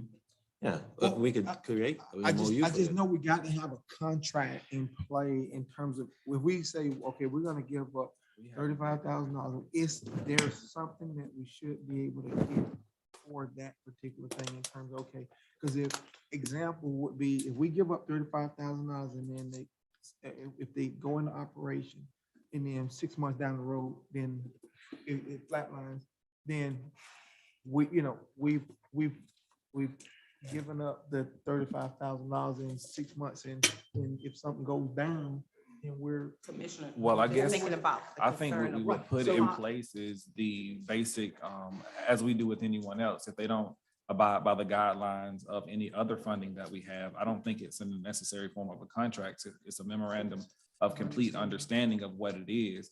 And I think that's why we're here now, to have that conversation of what it would be that we would want to see, or give them the guidelines. And I think that's where we are at this moment. But again, as far as a contract, I don't think we have not done that for anyone else. There has been an understanding of, if we were to give these funds, they had a certain amount of time in order to do this. So again, we haven't done it for anybody else, and I don't want to see us do it for them. I'm not just specifically stating that we have, because we haven't done it for anybody else, because we haven't given it no money to nobody else but our. It was mentioned at the last commissioner meeting So that basically, I'm just looking at a way where both parties are protected, and what's expected in terms of the funding that if we decide to do that. And then I'm not throwing a monkey wrench in this whole thing. I fully support it. I love the idea. And so whatever we can do to make it happen, but it just needs to be proper. That's all I have a concern about. Well, if I could, I'm going to reiterate something I said earlier or implied, and that is, I really think you need an opinion from your attorney I mean, before you move forward. Right. This this letter that you received should not be simply dismissed. You don't need to do anything other than read the papers or listen to TV or look at the internet to understand that these challenges can be real. I don't know the legal composition of the church, ownership of the pool, ownership of the Family Life Center. I don't know the recipient of the funds or how they're related to the church. I'm not prepared to offer an opinion on any of that. So while it may be assumed that the money's going to go to a nonprofit, which itself would then fund the church, I'm not in a position to tell you that that would be viewed by a court as an insulation between you and your funding of a religious institution. I'm not stating an opinion either way. I'm saying I don't know, but I think you should know before you make a decision. I also would say that, in my opinion, you should be very careful about doing anything that establishes anything in the nature of a partnership between you and the church or the pool for liability purposes. And I'll say nothing further. You're of course free to do what you think you need to do. Well, I understand that very clearly, and that's why I said that we need to wait until we talk to our legal advisor, and that's what I'm waiting on. And my point was that we weren't going to make a decision tonight. Before we get there, Pastor Johnson. Yes, that's why we are prepared to, as we understand the liability that it could cause for the city, that's why we're prepared to make a written commitment. Also, I do have a question. Is it possible that we can get a copy of that letter? Sure, public record. So that way. You can have mine. Thank you. So that way we can make sure that we have attorneys look at this as well. And also want to reiterate that the funding would not be used at all. This is being recorded, am I correct? Good. So that way you can have me on record.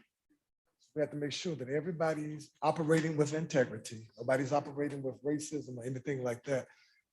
This money would not be used to support Calvary Missionary Baptist Church.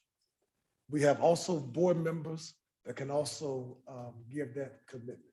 So that money, if you look at the breakdown, look at the expenses, that money will only go to the repairs, and receipts and everything can be provided.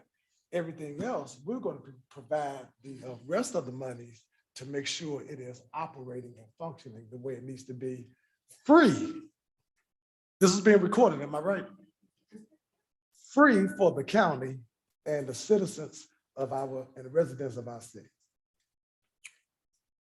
So before we move forward with additional comments, I've got one speaker card. I'm going to open the floor just briefly for public comment at this time. Ms. Kitchen.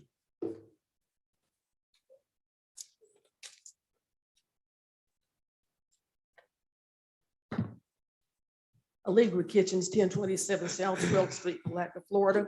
Also a former Palatka City Commissioner from 2006 till 2015. We also dealt with this Freedom from Religion Foundation. They have roughly 800 members spread all over the United States. They send out mass form letters to every legislative body. We got 3 letters when I was on the commission. I believe Mr. Norwood was on the commission when we got at least 1 or 2 of them. They sent us a letter 2 years in a row, and to Crescent City and every other person in the United States, saying that if we participated or even went to the National Day of Prayer, we were in violation of the United States Constitution and they would sue us. They also called into question our prayer before the city commission meetings.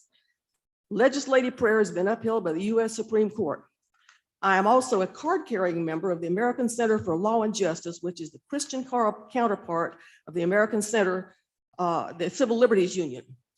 Here, write this down, folks. Here's their legal hotline, 1-800-296-4529. Here's their regular phone number, 757-226-2489. When they sent the letter to my commissioners and to me, I called the American Center for Law and Justice and I talked to them. And they said that if we were sued, they would represent the city of Palatka for nothing, and they would carry it all the way to the U.S. Supreme Court if need be, because that's what they do. They represent governmental and legislative bodies that are trying to be influenced and bullied by these atheist organizations. Now, the U.S. Constitution, which I thought I had a copy in my purse, but I cleaned it out. The First Amendment says that Congress shall make no law to prohibit the freedom of religion. It does not say freedom from religion. As far as the misnomer that there's a separation of church and state in the US Constitution, there is not. That came from a letter that Thomas Jefferson got from a bunch of Anabaptists sometime after he was president, or maybe he was governor of Virginia, and they wanted to make their religion the state religion of Virginia. Thomas Jefferson wrote and said that they couldn't do that because they had a separation of church and state. It is not in the US Constitution anywhere. In 1948, without precedence, the US Supreme Court referred to that in a court case, but it is nowhere in the Constitution. And I challenge anybody to find in the Constitution, as I have read it probably 150 times. So do not be bullied by this group. And if you need legal advice, I just gave you the toll-free number and the phone number for the American Center for Law and Justice. And they handle these cases all the time. This Freedom from Foundation group is a small group, but they bully people and try to bully them into giving up their belief in God and their things like that. As far as the church goes, your only consideration should be, are you setting precedents? If you give them, and I'm not saying don't give them the money, but just be careful, because if you donate the money to them, then you can't say no to somebody else without a good reason. I'm not saying don't do it, but they're not, you're not supporting the church. I mean, this is just stupid for the American, this foundation from Freedom from Religion Foundation. Good Lord. I dealt with them on a commission, and I'll deal with them as a civilian. So please call the American Center for Law and Justice. Don't let these bunch of, I can't say it online here. Don't let this bunch of people bully you into doing something wrong and making you disbelieve the US Constitution. Thank you.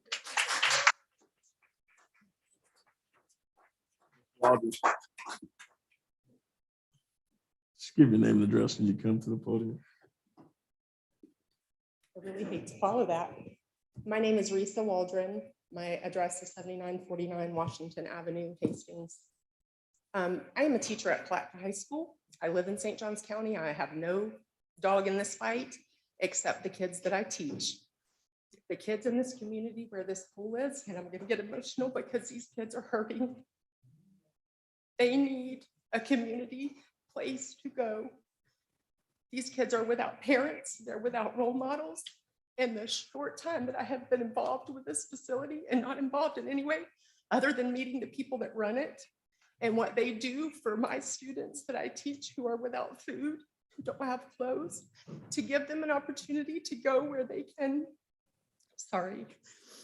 where they can have a place to be kids, from youngsters all the way up through high school. The cost, again, I don't pay taxes here, so I thank you.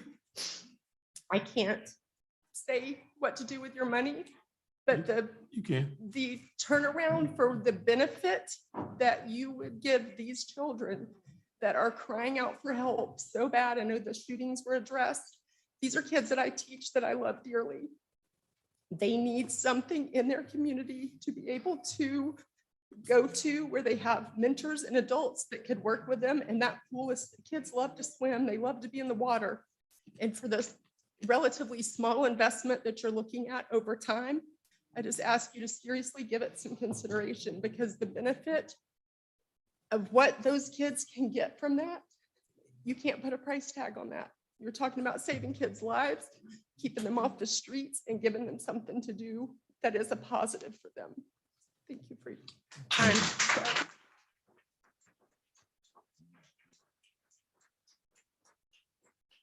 Anyone else here for public comment?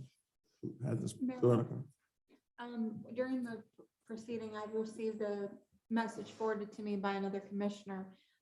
Is it from a citizen? Should I read it into the record, sir?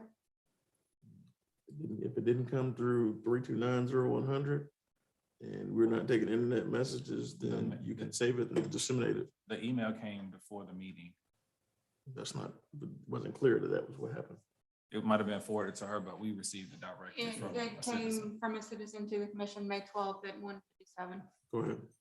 Mayor and Commission, I trust you are very familiar with the establishment cause concerns by now. But what if what if a secular private club came to you and asked for this money? ? Does the fact that you approve this organization's religious mission have any bearing on your decision? ? And if so, consider how you would perceive this request were to come from an organization you did not, with not in caps, agree with. No replies requested. You have your hands full, and I appreciate you taking a moment to read this. Warm regards, David Williamson. Okay. Any other comments from the commission? I mean, So, we can, people can, you know, continue to go through this thing with a fine tooth comb, just because we consider assisting an agency, organization or whatever. And it appears that people don't want us to assist because we're gonna have other agencies maybe come and ask and request. And what do? We just gonna get the legal opinion, and we need to probably set up some funds that we can help and assist. And I think we allocated funds for just general purpose. I think, Mayor, we had $7,500 that we were able to assist and give nonprofit agencies at one point. That's what I think. If I have to look back at and we said we will only give so much to each entity. I don't know if it was the CRA or was it just outside of the CRA, but I think we established $7,500 or something along those lines. But whatever it takes, we need to establish some policy and make it available to the community. And whoever gets those funds, and they get them until they're used up. And that's how we really try to help the community. We've helped a lot of people in the past, and where were all these people coming from? Then we gave $75,000 to the Blue Crab Festival. We helped Miss Will Height with her situation, and we're just trying to help everybody in the community as best we can. And it's like we're getting attacked. I'll piggyback off of what Commissioner Bourne said. And I think that the initial request came as far as ARPA funds, but I do believe the time she stood before us at the last commission meeting that she said ARPA or any additional funds or any other pots that we would be able to pull from through the city. But I kind of really want to piggyback off the teacher's perspective. And I said in the last meeting how the Life Center played a vital part in my upbringing. We were able to go there on Friday nights and could not leave until Saturday morning. And that we look forward to that. Even in between those times, it has played a vital part in my life and those who was brought up around me. And anything that we could do, I definitely want to make sure that we bring life to that side of town. Again, where we see that there is violence and we don't provide the opportunity for us to try to cease that, I think we are part of the problem. So if we do what we can and we can't do it, then that's there. But if we don't do what we can and we could have done it, then we should feel bad. I'm gonna say something a little different. And Allegra, I appreciate you coming up and stating about the bullying, because I kind of feel that way. And the people put us up here to make decisions. They ain't gonna always be easy. This is one that we all know that we need a center for the young adults and older adults to go to. Yes. That could fill that void. We don't have a city swimming pool, so that could fill that void. We don't have public meeting places, just like this meeting tonight. If we probably partner, we probably could use the Family Life Center as alternative. So it's all about partnerships. If the Family Life Center would come to us and say, hey, listen, we want to contract with you guys to have city recreation, and it's gonna cost you $35,000 to do it. Can we do that? I think we can. So there's ways, I think, that we could do this and make it happen. And all we have to do is vote to do it. There's no difference. That's what I propose. We say, okay, it's not a gift, it's exchange for services. We paying for services for the public. And it's gonna last longer, like the young lady said, than our $35,000. We can't go build a pool for $35,000. We can't build a facility. We're talking about putting money in parks that's not being used. We put way more money in them than $35,000. So I suggest that we expedite the legal opinion if we have to go to an outside attorney that contract, or I'm sorry, Wouldn't that bottom cost is, us more money? I think we need to be really careful. say that again? Wouldn't it cost us more money to go outside to another attorney? No, what we need to do is make a decision instead of, I think we need to be very careful about using the term bullying when citizens come up, and be mindful of listening to their input. I'm glad this is all good, conversation and listening, but we do need to listen. point of order. Can I call Have point of order? guidance from our attorney first. And I'm on board. I fully support it. I mean, I definitely want this to happen. Point of order, Mayor. You can I'm respond. not the when she mayor. finishes, and Okay. just- I was talking. Oh, that's fine. Just hold, let her finish now. You let her talk. I'm done. We just as I said, I think we need to slow down a little. Wait for guidance for our attorney. And I think we're all on board and understand it, fully support this. But we just need to Go ahead, finish, Commissioner. not be so it's expedient in this process. We got a letter. We got guidance from our city manager. Okay, so this is my opinion. We don't have to all agree, but this is mine. Okay? I appreciate your opinion, and excuse me for going and making a point. So the last time, like Mr. Campbell said, the group was here and asked. So between, that's been 2 weeks. So have any discussion or legal discussion, city manager, been discussed between you and the city attorney as far as guidance, what we were gonna do with the situation prior to this letter? As if we didn't get this letter, what was the legal opinion at that time? Commissioner, the subject hadn't been raised before the letter. And I don't, the facts of life are, in the world, topics don't always get addressed unless someone raises the topic. You mentioned prayer at these meetings, Ms. Kitchens did. You do it. Prayer at high school football games, prayer by coaches, they do it.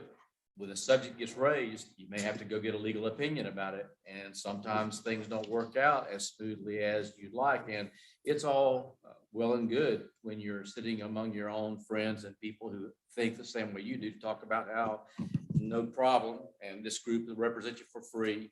You want to talk about a contract? That's the contract I want, that that group's going to represent us for free, and that they're going to pay any damages that come out of anything that results from a lawsuit.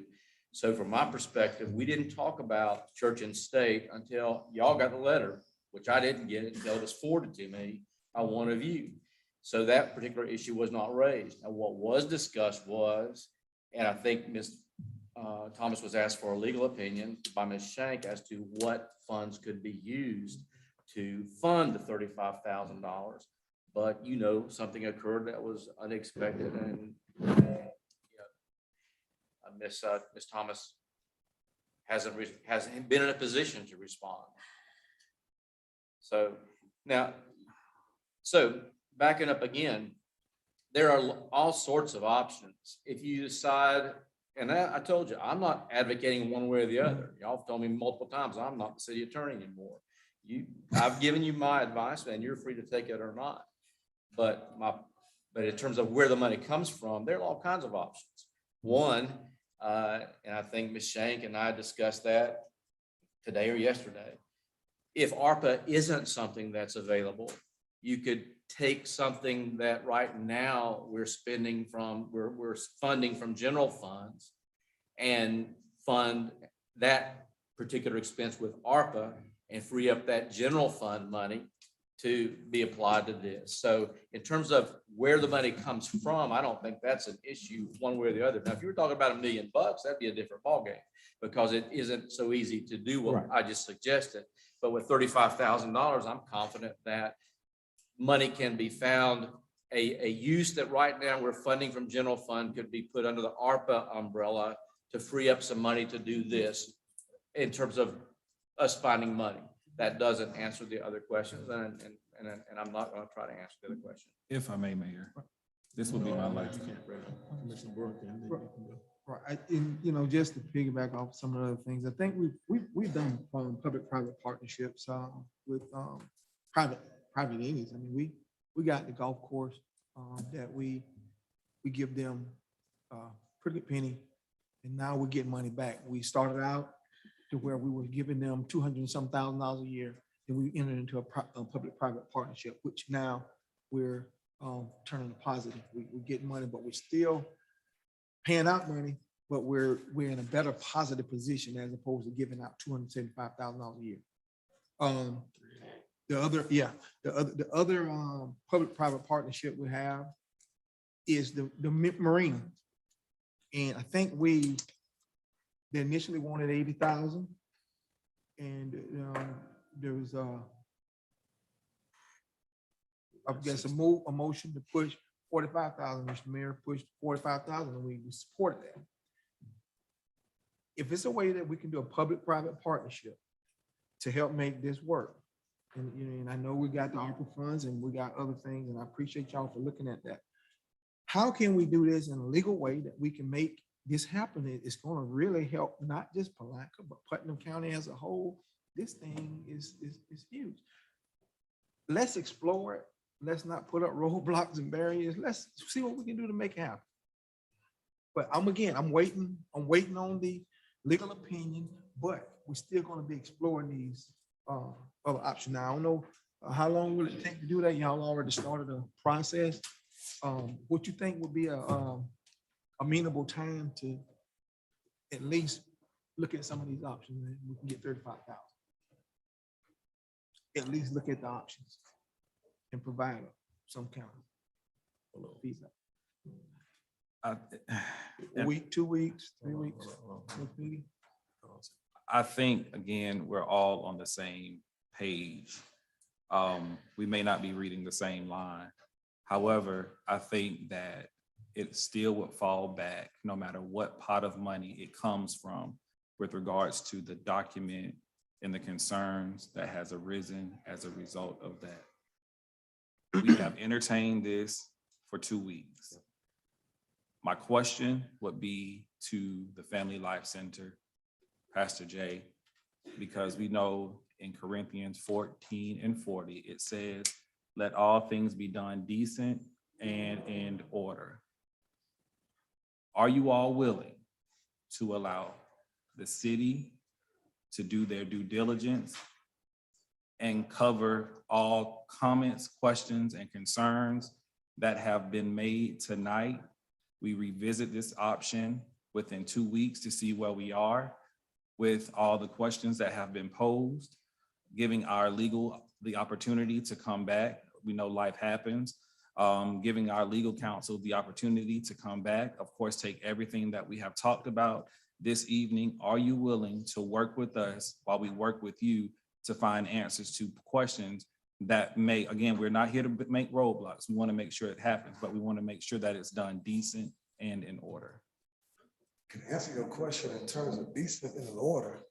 My response to your request is, as long as it is a legit process. Absolutely. So for an example, if this organization is not a legit organization determined by the Constitution, please don't consider this if it's not legit. And that's why, again, we want our legal counsel to make that determination. Yet we have heard that they have come before.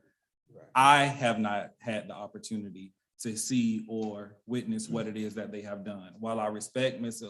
Kitchens for making that statement, again, I want to make sure, because I'm quite sure when they sat on the commission, they had to make sure. Right. So we're going to make sure that this process is as legal and legit as possible. But again, being that this has come before us, we have a due diligence to make sure that we on the city's end iron out all these kinks. So when we get to the point of saying yay or nay, that we know we are doing this in good faith and nothing is going to be able to come back and bite us in the long run. So that's why I say, work with us as we have. We've been continuing to work, but give us the opportunity so that we are not rushed to make a decision tonight that may potentially come back and bite us. Right, so we respect all legitimate process and we're on board with that. Could I ask you a question, Pastor Jay?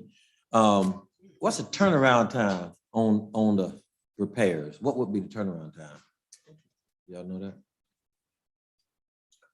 I spoke with the organization that gave the quotes as well as the work. So they are already in the process of looking to find out how soon we can get in that larger motor. If you look at the itemized list, I think it was around the biggest expense that's on that. So she didn't get back with me. I was trying to have that before the end of today.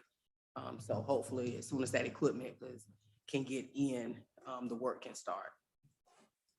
And what would be the turnaround time? once you Turnaround get it? time would be, I'm sorry, the turnaround time, she said would be within a week to 2 weeks to get it done. To repair everything? To get the repairs completed, yes. Once the equipment, yeah, that's what I said, once the equipment and all of the parts are in place, then that would be the turnaround time. Not finished talking, y'all gonna let me talk now? I mean, you gave us the opportunity to talk. We yield our time to you. All right, so I'm kind of quiet. The reality of this is that for a number of years, I've been trying to get a partnership with the Life Center. We talked about renting the Life Center. We've talked about purchasing the Life Center. We've seen where the Life Center has a benefit to this community. While I don't necessarily agree with Pastor Jay's tactics and get this to where we are, I don't agree with his comments.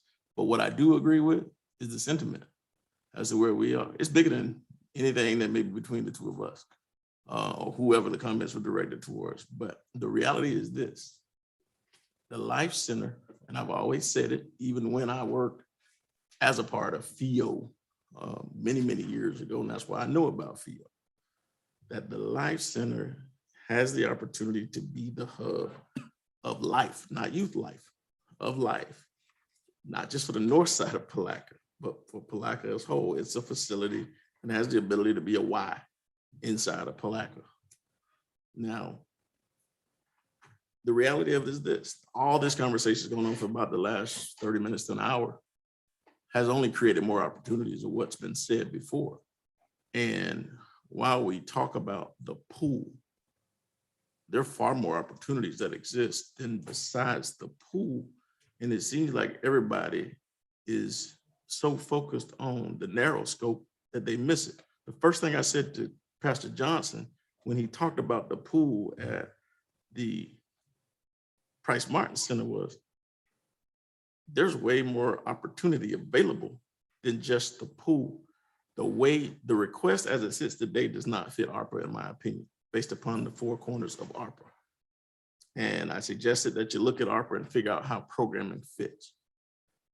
I think if you rush and you work solely on the pool and not on the opportunity to be able to provide programming for the community as a whole to address the issues of violence in the community through crime prevention programming, then you miss the whole picture. When I made the suggestion of what needed to be done from ARPA, it was to set aside $100,000 for violence prevention programming geared towards youth. And that was before the shootings.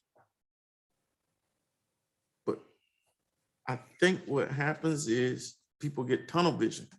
And sometimes when we get tunnel vision, we miss the big picture. There's a bigger picture as to what the Family Life Center could be to Putnam County as a whole. When I talk to people and ask them about the Life Center and about the requests for funding, everybody likes the concept. The only thing that has to be put into place, I think more than anything else, is some assurances that you get past the management struggles that took place from inception. And so some of those things can come about through having additional partnerships. The reality is if you sit down at the table and you begin to have a conversation about what opportunities exist with FIO, because I think people miss whether FIO and Calvary are the same entity or not, because most people don't know that FIO exists because FIO wasn't branded. The Calvary Life Center was branded. And those are two separate entities with a common purpose as it relates to children in this community. One is a faith-based organization that has existed since 1910, and the other is a community organization that's existed since the early 2000s. And when you begin to have the real conversation about the real organization that the Life Center falls up under, half of this stuff y'all talking about would never be a conversation. But the problem is when you talk separation of church and state, if we were having a conversation about FIO and not about Calvary, then you probably wouldn't have got the letter. But again, the letter exists. And anybody who's advising their client has to take the letter seriously, whether it came from an individual or it came from a corporation or wherever it came from. And so you have to go through and do your due diligence as an attorney to deal with those issues. It may take 10 minutes to figure out that it doesn't exist. I've got a bit of an advantage on a whole bunch of other folks because I know the history of this thing. And so, but the commission doesn't. Mr. Holmes doesn't. Council doesn't. I know a whole bunch more than a lot of other folks know from a legal standpoint as it relates to where we are. And I think that opportunities exist, but opportunities personalities have to be set aside, and you got to deal with purpose, because purpose is far greater. The reality of what I've heard is everybody agrees with the purpose. Even folks who don't necessarily agree with giving the money to the church, they agree with the purpose of doing something to prevent negative actions within the community or to invest in children. And so all we've got to do is sit down at the table, address the issues that are before us, come up with a plan and a contract that, because a MOU is nothing more than a contract at the end of the day, but you got to address the first issue, which is, do we get past separation of church and state?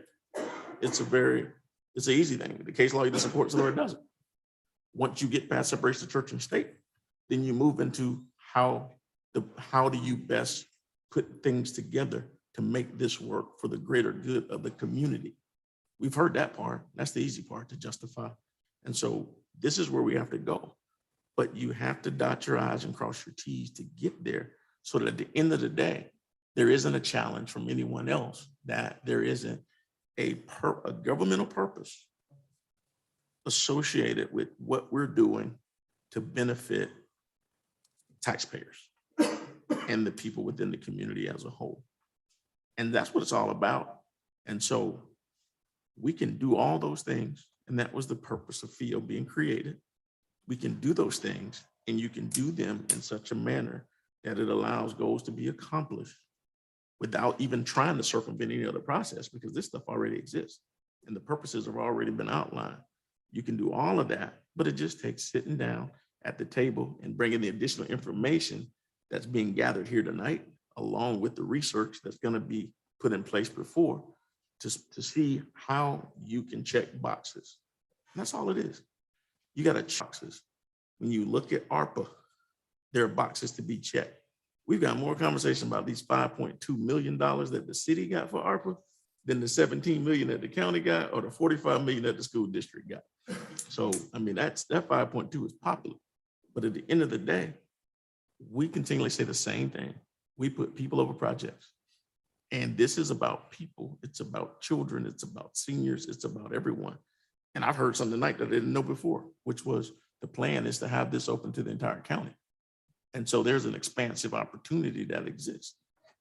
Swimming is good for everybody. Even though I can't swim, I'll fun swimming. I'll cut a check, and I need to learn, because it's something that particularly minority communities, we miss. It's a life safety thing. There are opportunities that are there. Commissioner Boren's been talking about it since we started talking art and trying to figure out how, from the CDBG side of COVID funding, how we could provide swimming in the community. So the issue isn't the project, the issue isn't the purpose, the issue is the process right now. And all we've got to do is sit down together and come up with a process that works for the people. We can do all this other stuff. I think there's a consensus in this room that we all want to do something that's gonna slow down what's going on in this community right now and allow us to be able to train today's youth to be tomorrow's adults without this shooting and violence and all this other stuff that's there. That's what we all want to do. But now comes the time where the rubber meets the road and everybody sits down and we figure out how to fit it in the boxes. And that's the simple part. Because it's a matter of everyone willing to do what's necessary for the greater good. That's it. So that's my comment. And at that point, go ahead, Pastor. You can close us out. We won't have a benediction, but you can close us out. Well, let me say, Mayor, we really appreciate you making that distinguish between field and cavalry. Let me also say thank you for being willing to cut that check. We'll make sure we send somebody to pick up that check as well, because that check is going to go a long way in helping us serve our residents and our community. Just want to make just one response to the tunnel vision. And I know that we all are aware, when you're in organizational leadership, we all are aware that you have to have long-term goals as well as short-term goals. And sometimes tunnel vision functions within the framework of short-term goals, because sometimes short-term goals allow us to make an immediate impact to affect the lives of those who need this free, F-R-E-E, free service the most. And so we're not functioning with tunnel vision. We have both short-term goals and long-term goals. We are requesting $35,000. Again, we talked about wherever it comes from. And we're also willing to talk about and have those conversations around the larger partnership that we can have with the city. That means you're gonna be back. That's right, I'm gonna be back. And even with hosting events like these where you have a full house, we'd be glad to do that for free. Our job, our goal is to make sure that we serve this county and this city. So thank you for allowing me to give these remarks. I'm gonna let you come up real quick. Not you, sir. I've got nothing to give past for him at all. What I think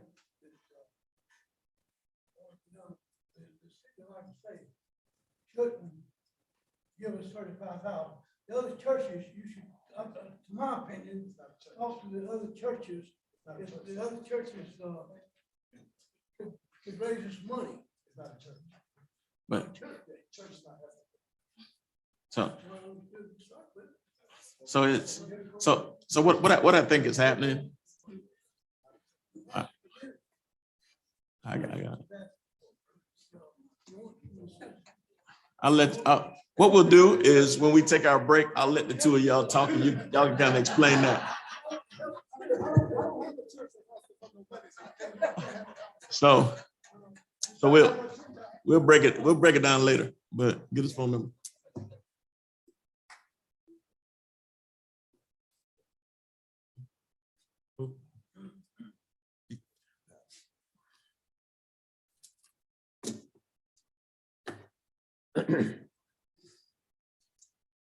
We good? That's everything we got?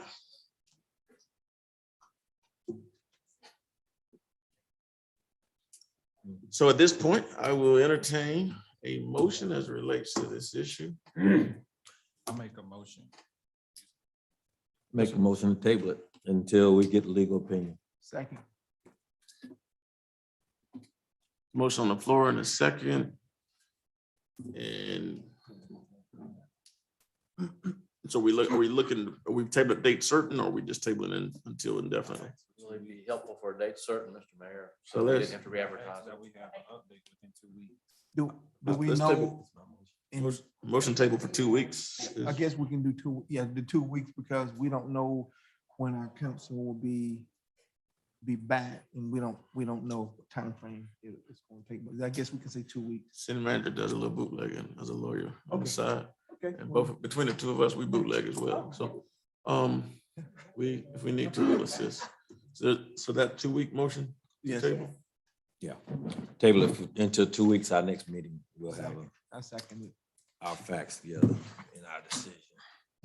So motion Motion to table for 2 weeks, friendly to the second. Second. Motion to table for 2 weeks. Any further discussion on the motion? Question. All in favor, say aye. Aye. Opposed, motion carries unanimously.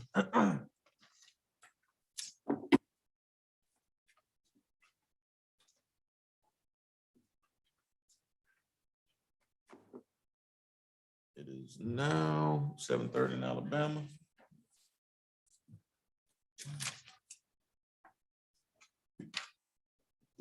Next up,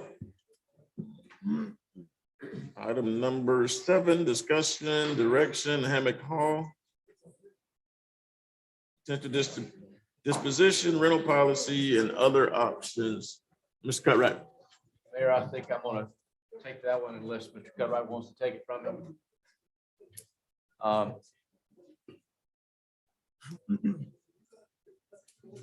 Listen.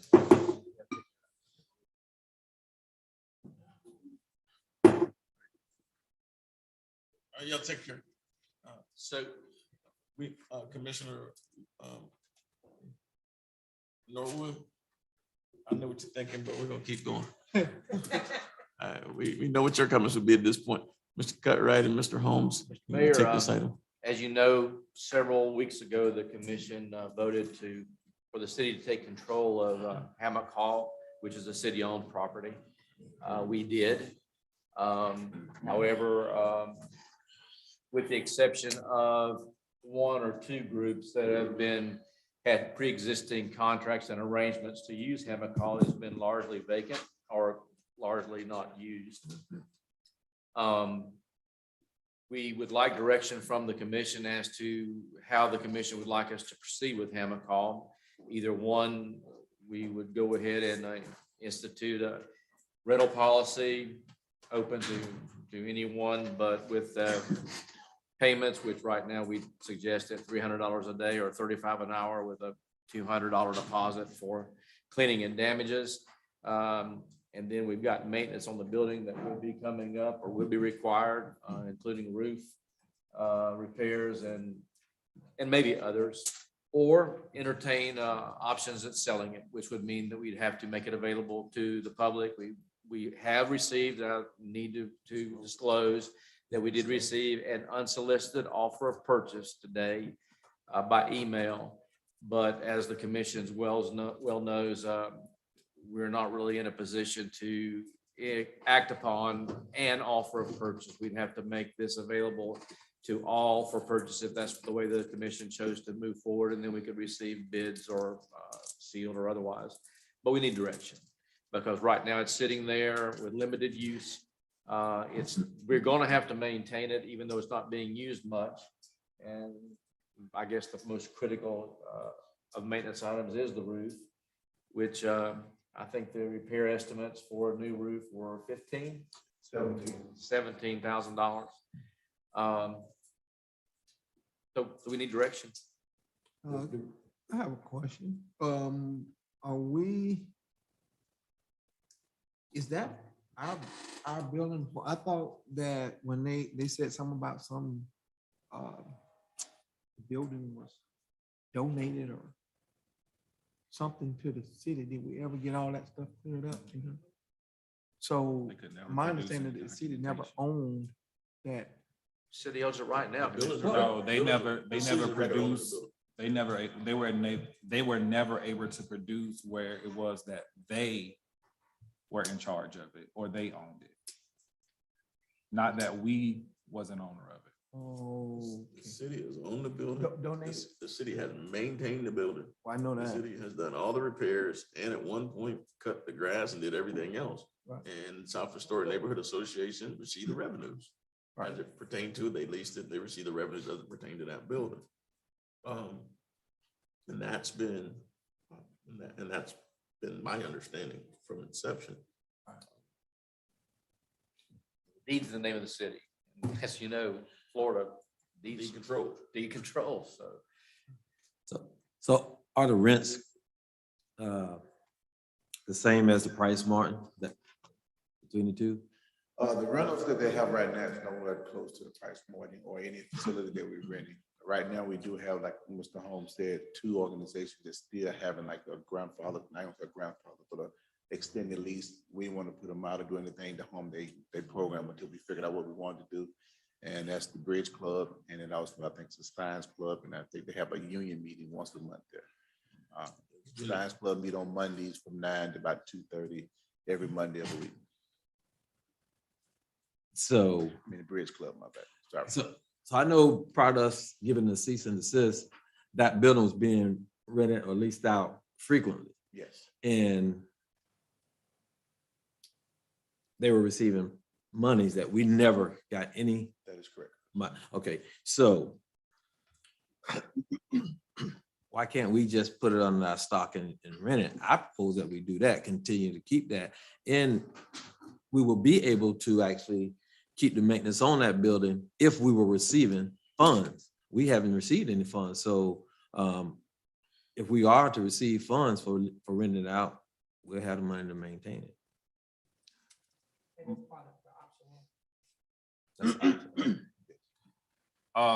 I don't see, and it may be a mix of an option, so this may be an option 3. I would make the recommendation that we make it rentable and also entertain the opportunity of selling while we're operating it. I don't want it to sit, and while we could be making money from it at some sort, even if we say sell it, we don't want to just completely stop it being used because it's not going to be sold tomorrow. It's not going to be sold next week. So I would entertain that we put it open for rental until a time certain, if we come as a commission to say to sell it. That would be my recommendation, which I support the sale of it. But I would, in the sale of it, give the South Historic District the opportunity to make a bid on it, or some kind of deal, being that, they were there. But I would say, just again, let's rent it out. And then if we as a commission say we want to sell it, it's still being rented out until sold, just like homes still be lived in until they're sold. So the difference is that we really need to know what the ultimate plan is now, because if we're going to rent it out but sell it, we're not going to replace the roof. We do some short-term patching and just that's try what I'm to. saying. Once we're having a discussion, I gave my perspective. So Did we have AC issues there too? So here, so just to kind of bring it into perspective, one of the things that the commission directed in the interim of all of this taking place was to make an effort to meet with South Historic Neighborhood Association to see if, in fact, there could be what the agreement could be put in place between the neighborhood association and the city, or if there were any proposals that were there. My understanding from talking to representatives from the South Historic Neighborhood Association and meeting, there wasn't a consensus on a financial commitment to purchase the building from that standpoint. The other piece of it is, in talking to the offeree on that particular piece of property, one of the things that was believed was that to try to create the opportunity for South Historic Neighborhood Association to be involved with the operation of that facility based upon his purchase and all those things. But my personal belief on that property is that the property should be sold, and the property should be sold and placed on the open market, given an opportunity for the interested party, as well as South Historic Neighborhood or anyone else, to be able to make a bid for that property. And the city has the ability in doing so to be able to ask that certain things be put in, that the proposals be put in place in a certain manner, so that you can determine what the usage may be as it pertains to the property. And just one final wrinkle, there always seems to be a final wrinkle. It appears that that building was bought with CRA funds. So the money would be benefiting the CRA. Yes, sir. And that's the other piece of it. I believe that those funds used to provide programming and do other things within the district provides greater opportunity for the district as a whole, as opposed to just having the facility there and the city dumping in thousands of dollars towards maintenance. Because the reality is that building wasn't generating $40,000-$50,000 a year in income. And the thing is, we say the building was rented frequently. It was rented frequently. It frequently means it was rented 3 Saturdays a month at $50 an hour, minus whatever we're gonna spend for staffing and maintenance and all these other things that go on throughout the time. And we drop $40,000 into fixing the issues that are associated with the building, then we'll make that money back in about 10 years. And it puts us in that position. But if the reality is that building can be sold to someone and it be placed on the tax rolls and it still have a benefit to the community as a whole and be used in the same manner that it is, then it serves there's 2 purposes. So you'll have someone who provides the building with the same access to the community as a whole. And on the other side of it, we've got additional resources available to be able to do things in the district as well. And you end up hitting both sides of the coin. But I just think the reality of it is that building in itself is going to be better served in private hands than in public hands. And we can take the resources and use them in a different way. And your point's well taken, Mr. Mayor, in that we heard stories of frequent rentals, but we have no documentation. When we finally got some records from the Southside Historic District or the Southside Neighborhood Association, the records didn't support the contention that they had a huge revenue stream from rentals. Now, again, I can't attest to the accuracy of the records. I also can't attest to the stories we heard about a lot of rentals. So I think it would be impossible for staff to give you an accurate assessment of what the rental revenue from that place was or is. So we've never monitored it. We could tell you what the rentals from the Price Martin, what they are, and they're not huge. With COVID, coming out of COVID, we have a bunch of rentals, but they're picking back up. In the 2021, the South, I guess, Hammock Hall, the records that we got from the representative, it's about $8,000 for 20 rentals, 20 plus rentals. But we did get a bunch of questions, a bunch of concerns about it with more rentals than that. But this is the only thing that we're seeing documentation of. So it could support itself because we know it's not accurate. And without us knowing, we don't know how much revenue that it brought in.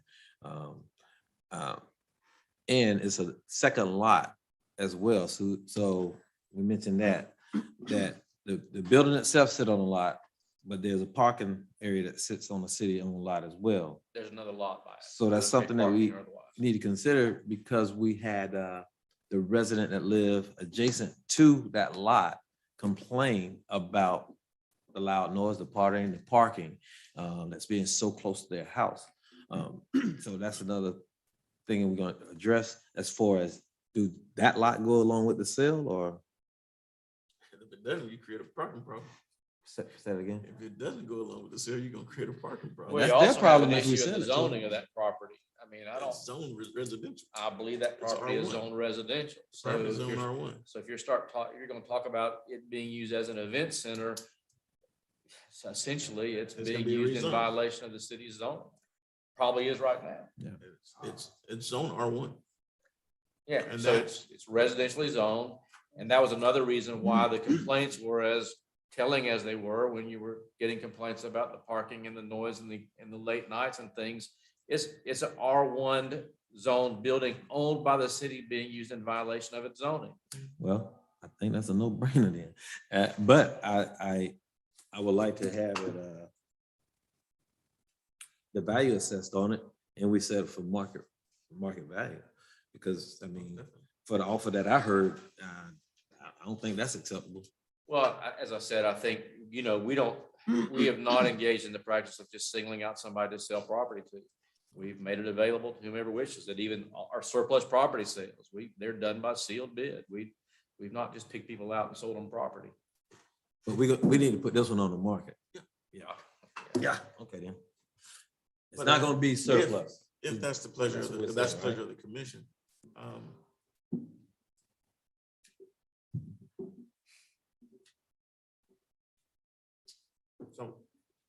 Any other comments? I'll open the floor for public comment. Sheffield, you can fill it out and give it to us when you finish, so for the sake of time.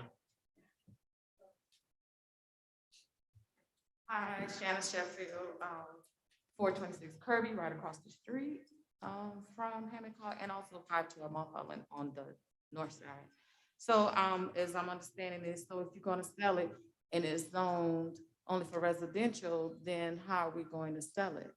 And switch it over to someone that can make it a housing situation? Am I saying that right? No, if it's gonna be used how it's currently used, Yeah. there would have to be rezoning. They would have to They'd rezone. have to it. request rezoning. They would have to request for rezoning. And I would think that it would be a bit hypocritical of the city to not to not at least look at that zoning request based upon what the current use has been of the property, unless we Awesome. determine All that right.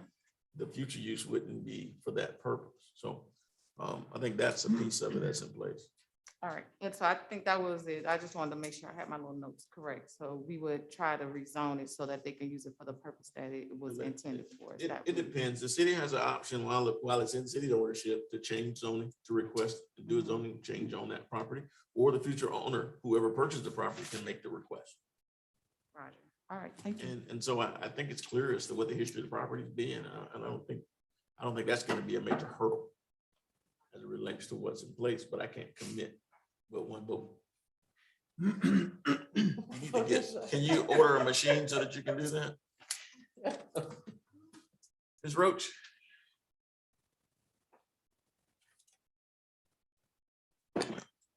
Hi, Cheryl Roach, 312 Dodge Street.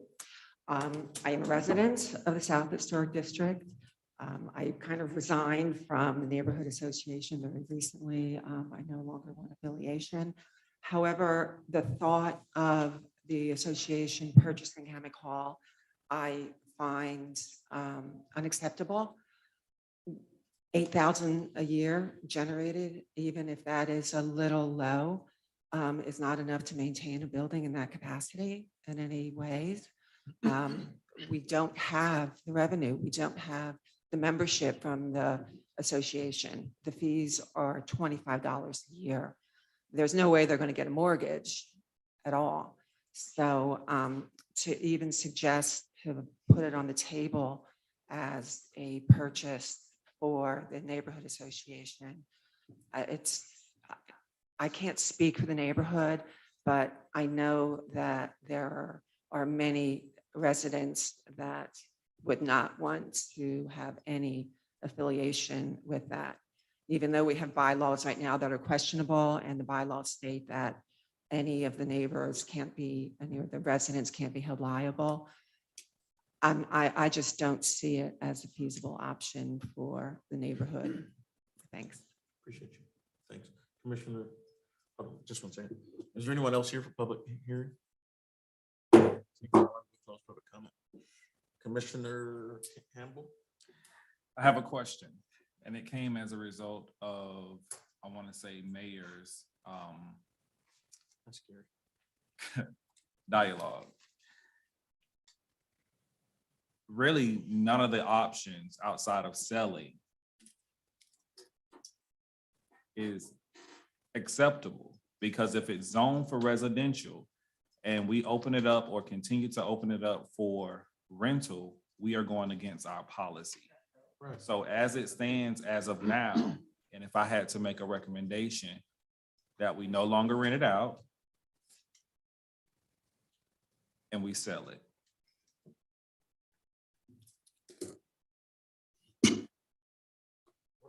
Commissioner Gordon, then Commissioner Jones. I was gonna ask Ms. Walsh. Yeah. You gonna open the floor? Go ahead. well, no, never mind. But what I was gonna say is, of course, that building had been there, and it was a washerette, as I understand it, one time before. So it was not Laundromat is what we call them in the new section. washerette, laundromat, you got it, right? So in the past, so, I knew what he was saying. so how did it turn to residential? Was it grandfathered in? Because, pardon me? Exactly, so that don't make sense.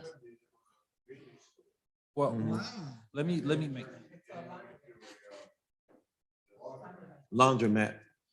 but let me address this, and I know he was trying to come from my comment, not like, no, not like that, just because of what it was, but now that we know, we have a duty we can't operate, we have a duty, and I think we have a duty.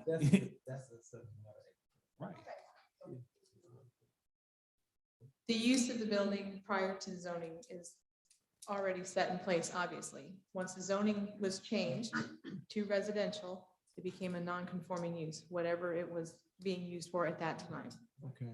If that non-conforming use continues with no break for longer than 6 months, it can remain in the use that it is now without rezoning. So when the laundromat stop operating, Well, I was gonna say, I don't know what its use was when it was rezoned.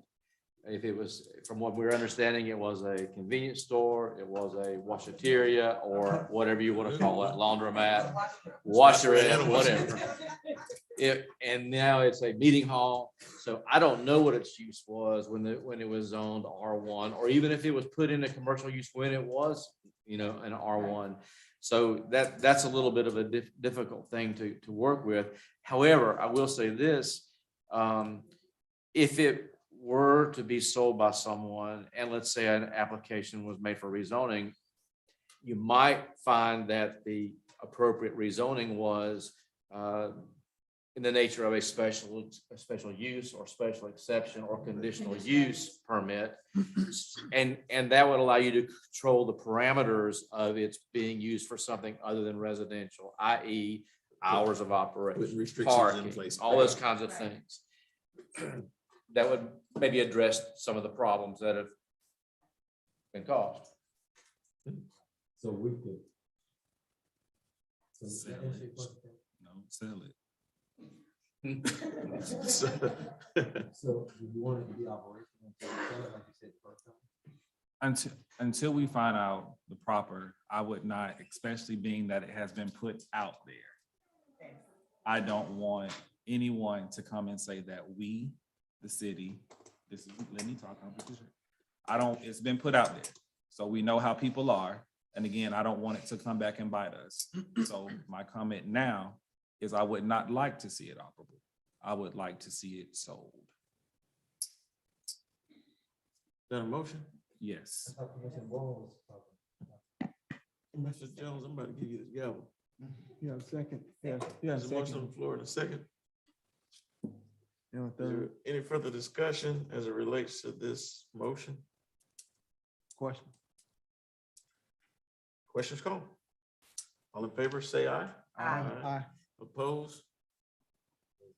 Motion carries 4-1. Wow, 4-1 vote.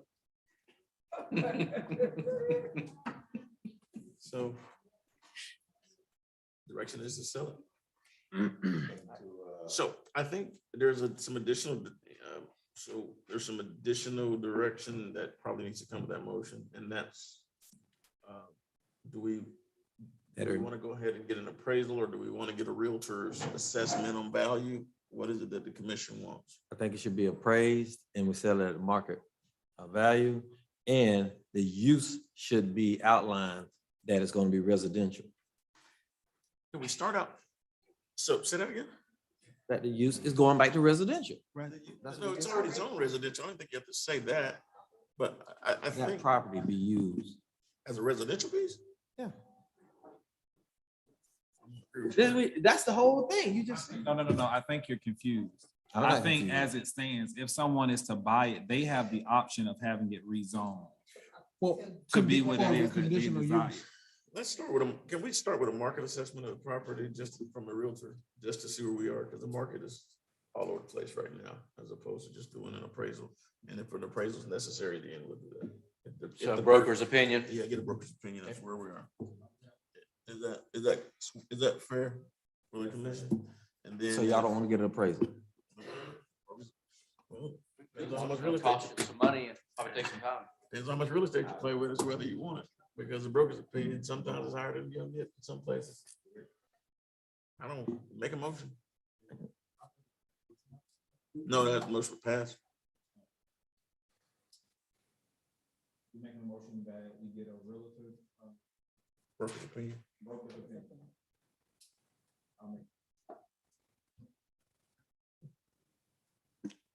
Second.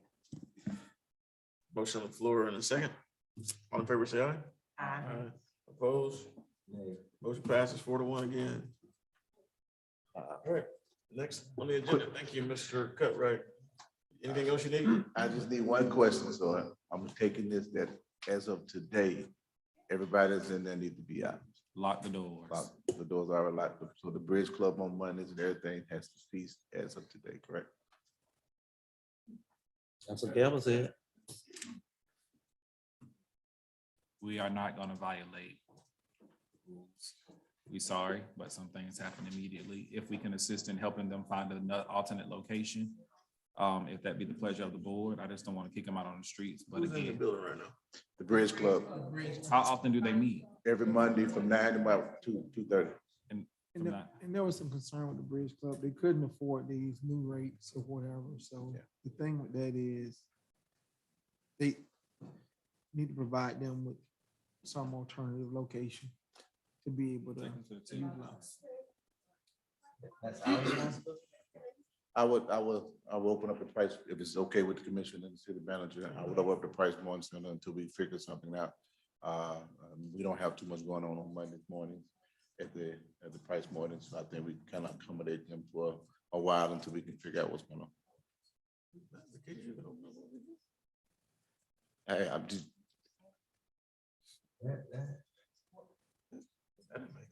Is that an option for all other social clubs?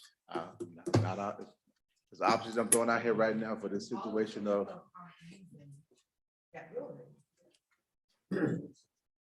So I would confirm the Bridge Club that they need to be vacated and we remove all the supplies as of Monday of this week coming up.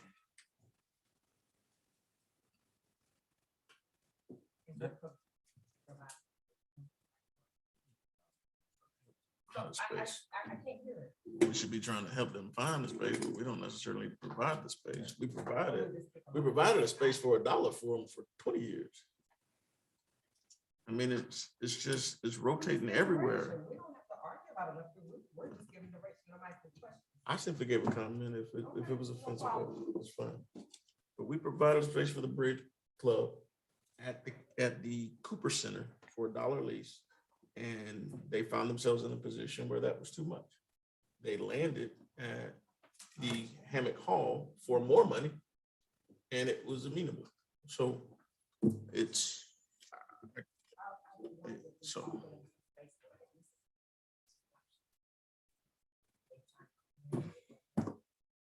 Right. Thank you, Mr. Correct. Can we give them a smooth transition? You can make a motion. The transition has been smooth for all, like, this is not the first time we've had the conversation with regards to anything dealing with the Hammock Hall. And I think if anybody was in their right mind, they would have been looking for an alternative meeting spot in betwixt that time, in between, because again, they knew at some, I said it. I just think that it's not the first time we've had this conversation. So, and I hate it, I mean, that it's like that. But again, if we want to provide them with that smooth transition, I'm not against it, but we're not gonna allow them to relocate to another place and allow that to be permanent as it has been for Hammock Hall. I would like to make a motion to allow for the Bridge Club and maybe the other entity to have a smooth transition over to the Price Martin Center for a certain period of time. What's the certain period? So we'll be clear. Certain period, we can just say, we can give them a month, 2 months, let's say 2 months. So it give them some time to find another facility. There's a motion to provide a 60-day transition period. Yes. At the Price Martin Center for the inhabitants of Hammock Hall. There's a second by Commissioner McCaskill. Is there any further discussion on the motion? All in favor say aye. Opposed, nay. Motion passes 3-2. Now the question is, are they paying the same rates they were paying before?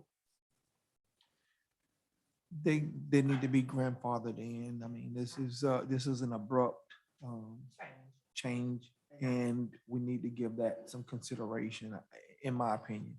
This is my opinion. So have them transition over and pay what they've been paying What have at the they been price paying? Martin? I don't know.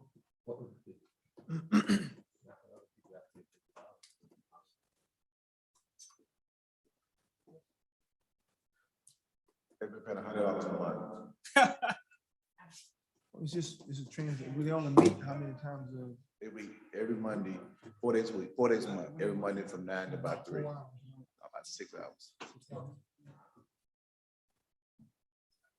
I think it's a minimal to give them a transition period. I mean, it isn't abrupt cut off, to the facility.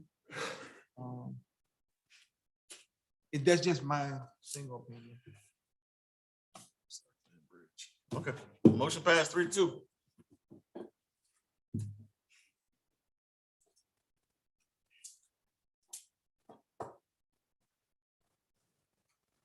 Next up, discussion and direction. Thank you. Next up, discussion and direction on city-owned vehicle policy. Mayor, I'm gonna ask we push that item till next meeting. The vehicle policy was modified.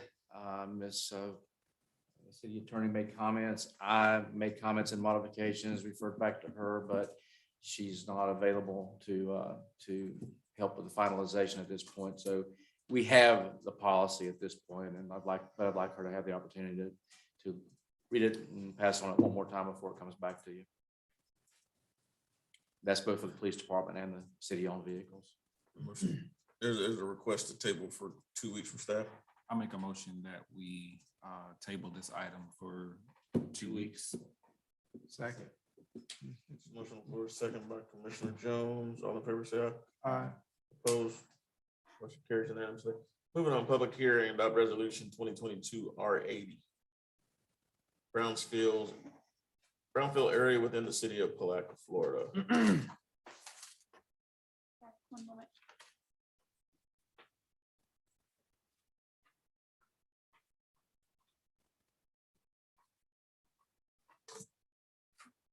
Thank you, Mr. Mayor. I'm sorry about that.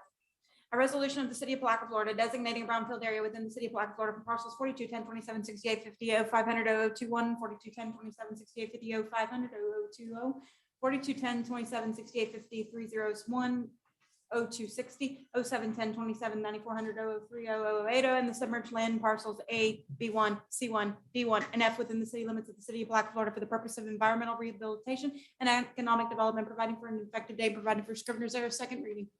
So move. Second. There's a motion on the floor. The second, we're now open the floor for public hearing. Public hearing. Seeing no one, we'll close public hearing. Is there any further discussion on the motion? All in favor, say aye. Aye. Opposed, motion carries unanimously. Next up. Possible discussion and direction and updates on three projects to be considered as an emergency item. So on the project updates, we're considering them as an emergency item. Why? You said why? Well, time of the essence or something else coming up. You asked the same question. I had a request from a commissioner to put these on there. And it, since it was past the deadline for agenda, it would have to be as an emergency item. It's for you to decide whether or not you want to discuss it as an emergency item. I mean, is this not something that can be discussed during the comments? Like, I don't think, we know that Jenkins, we stopped negotiations on that a while ago. We know that with the gymnasium that we're waiting. I mean, I don't understand what action items would need to be taken in order for this to be considered as an emergency item and not something that could be provided via update of those that are overseeing these projects. I agree. Let's cover this in your administrative reports. Okay. And we can do it under, when projects gives their report, or when general services gives a report, or you give yours, you can cover it then. Right, sir. And we're now moving into administrative reports. Okay. Mr. Holmes. So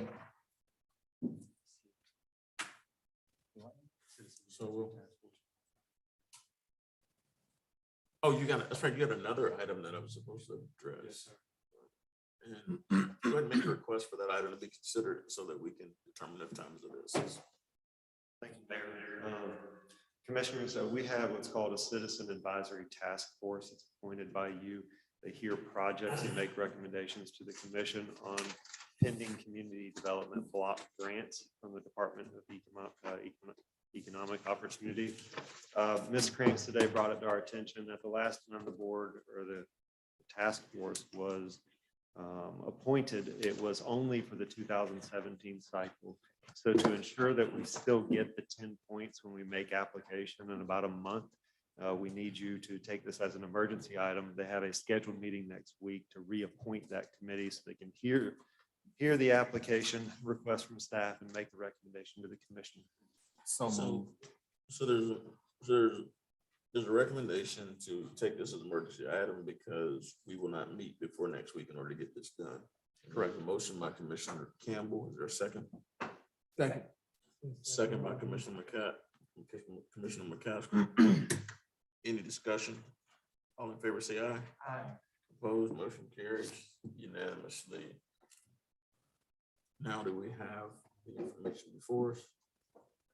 Ms. Krantz has the information there.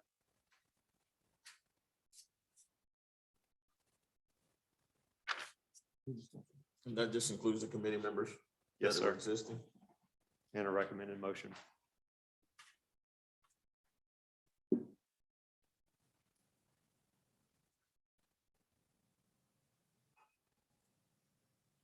We all got to read it separate. Yep. I could read off the committee members, sir. It's the only copy. Yeah. Oh, Or whoever has the paper copy could read them all. Makes sense.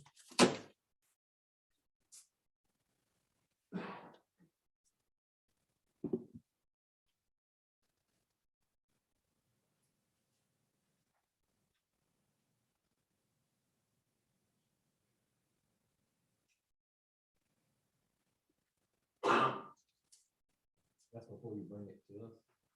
And you bring their recommendations to us. Right. I'm not sure I understand the question. He wants to know. The advisory did board. Did the cat representations come back to us? Yes. Yep.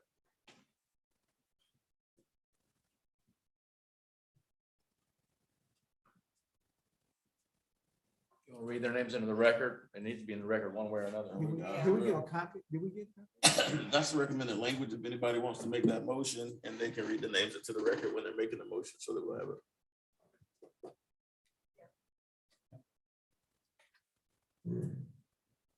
That's better.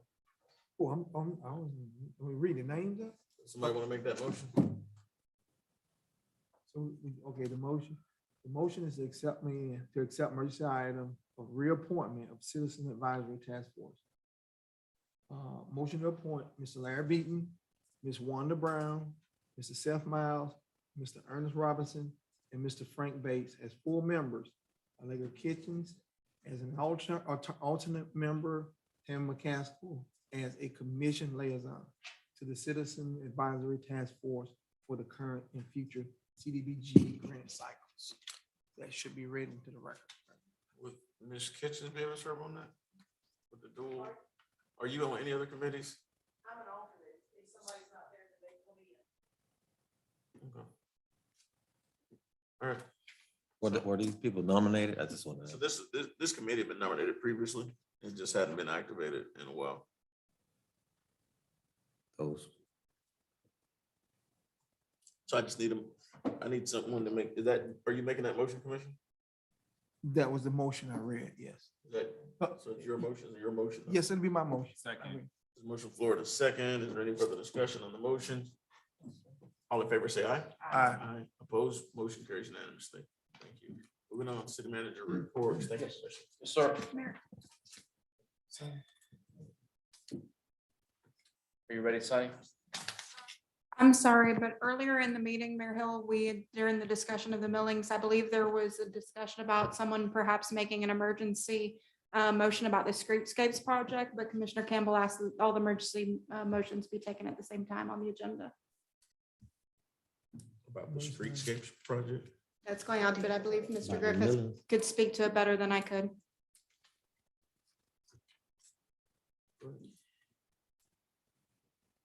Mayor and Commissioners, I think that's in reference to the discussion about directing staff to put within the upcoming bid on St. John's Avenue an alternate for you to consider saving the millings and directing the contractor to give you a proposal to place them on dirt roads throughout the city of your choosing.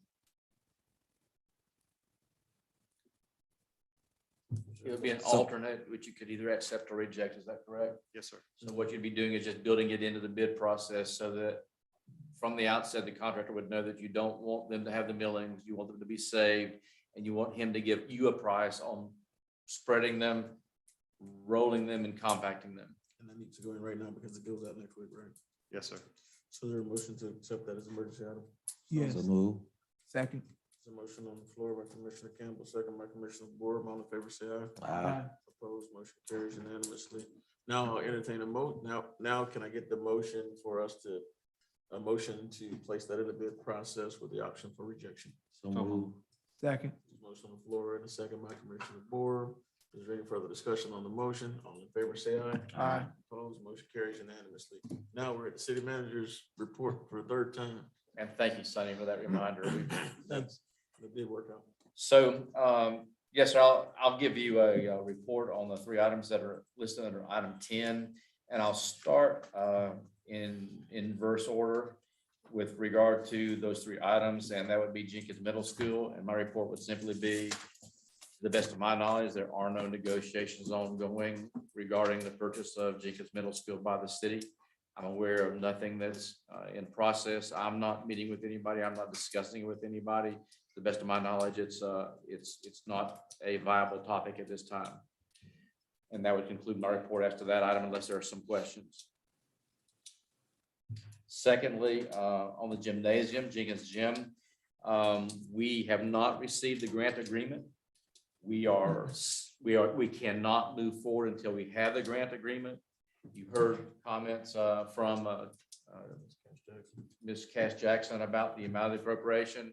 We are ready with a scope of work and fee with our engineers. As soon as we receive the agreement and can sign it, we will be pushing out the scope and fee for services for the 3 items that are most immediate, which would be roof, air conditioner, and sprinkler system. But until we have not received it, it isn't anything we're doing on our part. There's nothing we can do on our part to expedite it. We are waiting for the grant agreement. Any city departments gonna be housed in that building? I have no knowledge of any plan that's already been made as to the exact use of that building in terms of what department would go or what properties would be available for rent. I would assume that'd be a discussion that the commission would want to involve itself in. So if you want me to bring back a proposal, I will, but I think that there've been a lot of ideas that have been discussed by the commission during the time the project was being considered. And to the best of my knowledge, there hasn't been any decision made as to specific uses of the rooms and facilities there other than the gym itself. Well, could you be directed at this time to, we know the money is coming, to kind of have us a outline of what it's gonna, operational, how it's gonna look, how it's gonna operate out of there? Is that asking? I can give you a suggestion, sure. I mean, I can give you, if you would like me to start with that as a blueprint, I'm happy to, or if you'd like us to have a session where you voice your ideas about how you'd like to see it, and staff then take that and add detail to it, whichever way you'd like to proceed. Staff's happy to accommodate. Well, can we, yeah, have a workshop, or whatever, to do that, to talk about what we're gonna do. Absolutely. That was gonna be my suggestion, that we have a workshop and actually get community input on what the community wants to see the facility be. We'll schedule it. And because we've got, and see if we can use that exemption to try to do it at the facility, even if we gotta do it, so that people can We can. actually see what we're talking I about. believe we and can. tour it, so that they can get an understanding, and then maybe we get some ideas that we haven't thought about, and then we can come back from there. We'll and start put that scheduling in- it. and put that into ready. Mayor, can we make it known, because I believe that we've had a conversation prior to of what our desires were. Is there a way that we would be able to have that information privy to the citizens prior to, and then open it, kind of like how we did the strategic Like plan, when I how did we had the first round? presentation with the list of what some of the potential uses. We can do the presentation with the potential uses and have that be kind of a starting point of conversation for folks. And also talk about what the grant requires us to do as well. And then give the opportunity for the public to come in and talk about things that they may want to see. We'll set it up. Or organizations they want to see come in. So set it up. One final note on that. There's some question about the legal description of the deed. We did go ahead and record the deed just so we'd have something of record, even though when I had the deed examined by a title company, there were some questions raised about the legal description. So I have retained, or I have committed to a surveyor to actually go out on scene and with us when we essentially identify the landmarks that we think describe the property that the city is receiving, then that surveyor will make a legal description that conforms to those landmarks. We're still about 3 weeks out. Surveyors, if you are aware, are in high demand, and all of them have more than they can say grace over. So we scheduled this, but we're still about 3 weeks, 2.5 weeks out, I believe, before he'll get to us.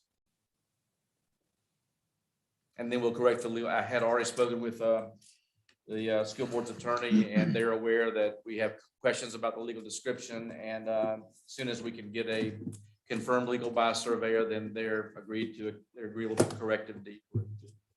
So, we got those issues before us. I think the other thing that we have in the back of our mind, as we talk about Jenkins Middle School and the gymnasium and those things, is also future direction on what we do at the Public Works facility, because the Public Works facility was held up in anticipation of having a deal on Jenkins, and there hasn't been at this point any indication that what our offer was acceptable in any way based upon what was in place. So that renewal, well, was not. You're correct, Mayor, and that will a little bit play into my next report. If we're through with Jenkins Gym, I'll move on. All right, so the final report was on Booker Park. So if you look under your tab 10, I believe, you'll see a summary of the budget on Booker Park. The items in the first category are budget. The items in the second category are actual expenditures. The item in the third category are what we have left from the budget. And then you'll see what where the source of the monies were and what we have in remaining funds. So in terms of a budget or financial snapshot, that would be a summary of that financial snapshot. If you'll look at the second page, you'll see what we have as an anticipated timeline for the improvements at the Booker Park that are either required by the grant or that have been contemplated by the commission. I also have photographs. I was requested to have photographs. Are they available for you to put up, Sonny, on the screen? So if you could put those photographs up, they'll show, for those who may not have seen the park lately. But in the course of the discussion and the mayor's comments regarding Public Works, at some point in time, the Public Works facility is going to be an impediment to the final completion and I guess use of the park. So you'll see the infield graded and essentially, I would say, I don't know that you would call that groomed to completion, but it's substantially complete. You'll see the grass and irrigation in the outfield. That would be on the, what would that be, the northernmost field? The left field as you're standing and looking at them from home plate. Go to the next picture if you would. Same picture, right? This would be from the Public Works facility direction, looking down between the fields. You'll see the lighting, the fencing, and both of the infields at that location. So what's going in that area? Can you go back? So Are there gonna be sidewalks or is it gonna stay gonna be grass?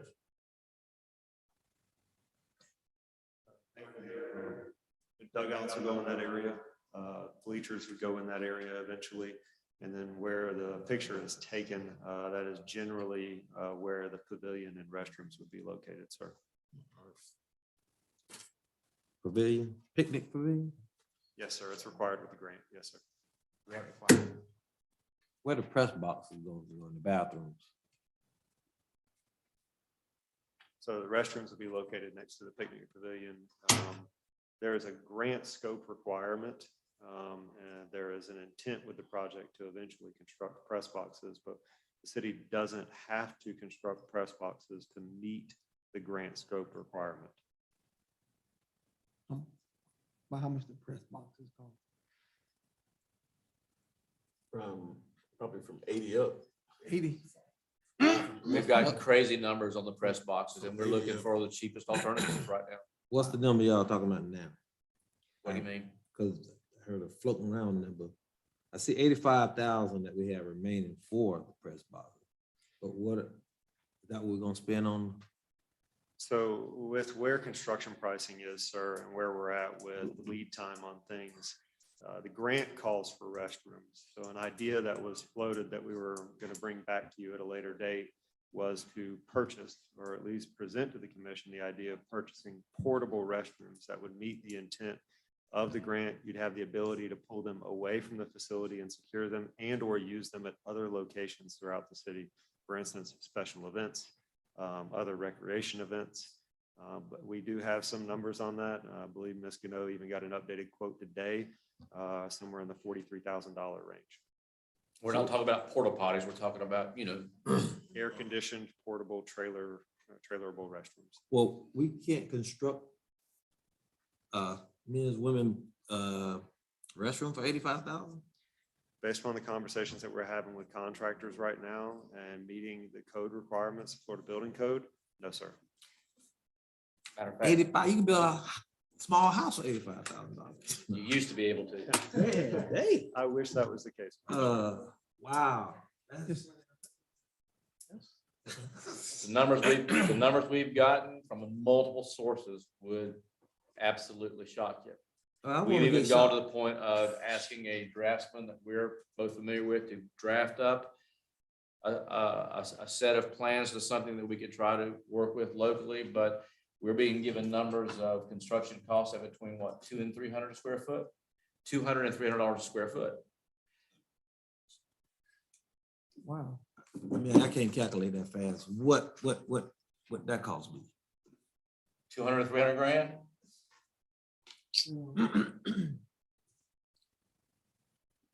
But that's already been approved for us to do that. No, as he indicated, the grant requires us to have restrooms, but it doesn't specify that they have to be a $300,000 set of restrooms. What we're trying to do is come up with imaginative ideas that don't break the bank. You'll make the ultimate decision. We weren't planning on making that decision. We were going to come back and say, this is an option, commission. What do you think? And then y'all can say either yes or no, whatever your point is, but we have to be grant compliant, which requires, it does require a press box, it does require restrooms, it does require a pavilion. That sounds like it's piecemeal. Gosh. We can sure put one together for you. You got a checkbook. Well. So right now. Concessions out of ARPA. It is an allowable expense under ARPA to do your concessions with your ARPA funds. Concessions then? No, it came out, it's a part of the final order. No, that is something that came out of ARPA, which is, it was a weird ruling, but it's a part of, it's approved in ARPA. Well, wouldn't restaurants be, restaurants be under public safety? I don't question the feds, You know, so, but you can do it out of ARPA. wow. Logic may not necessarily be what we want it to be from a normal sense of thinking, but they put some stuff in the final order that most of us wouldn't think would have been in the order for the ARPA plan. So to get to that point right there, we're in, is this saying we're in at $511,889?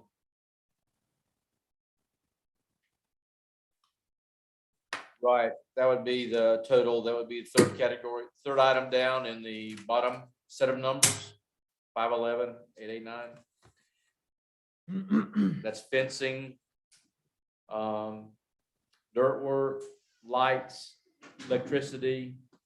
That also include the trail? Yes, sir.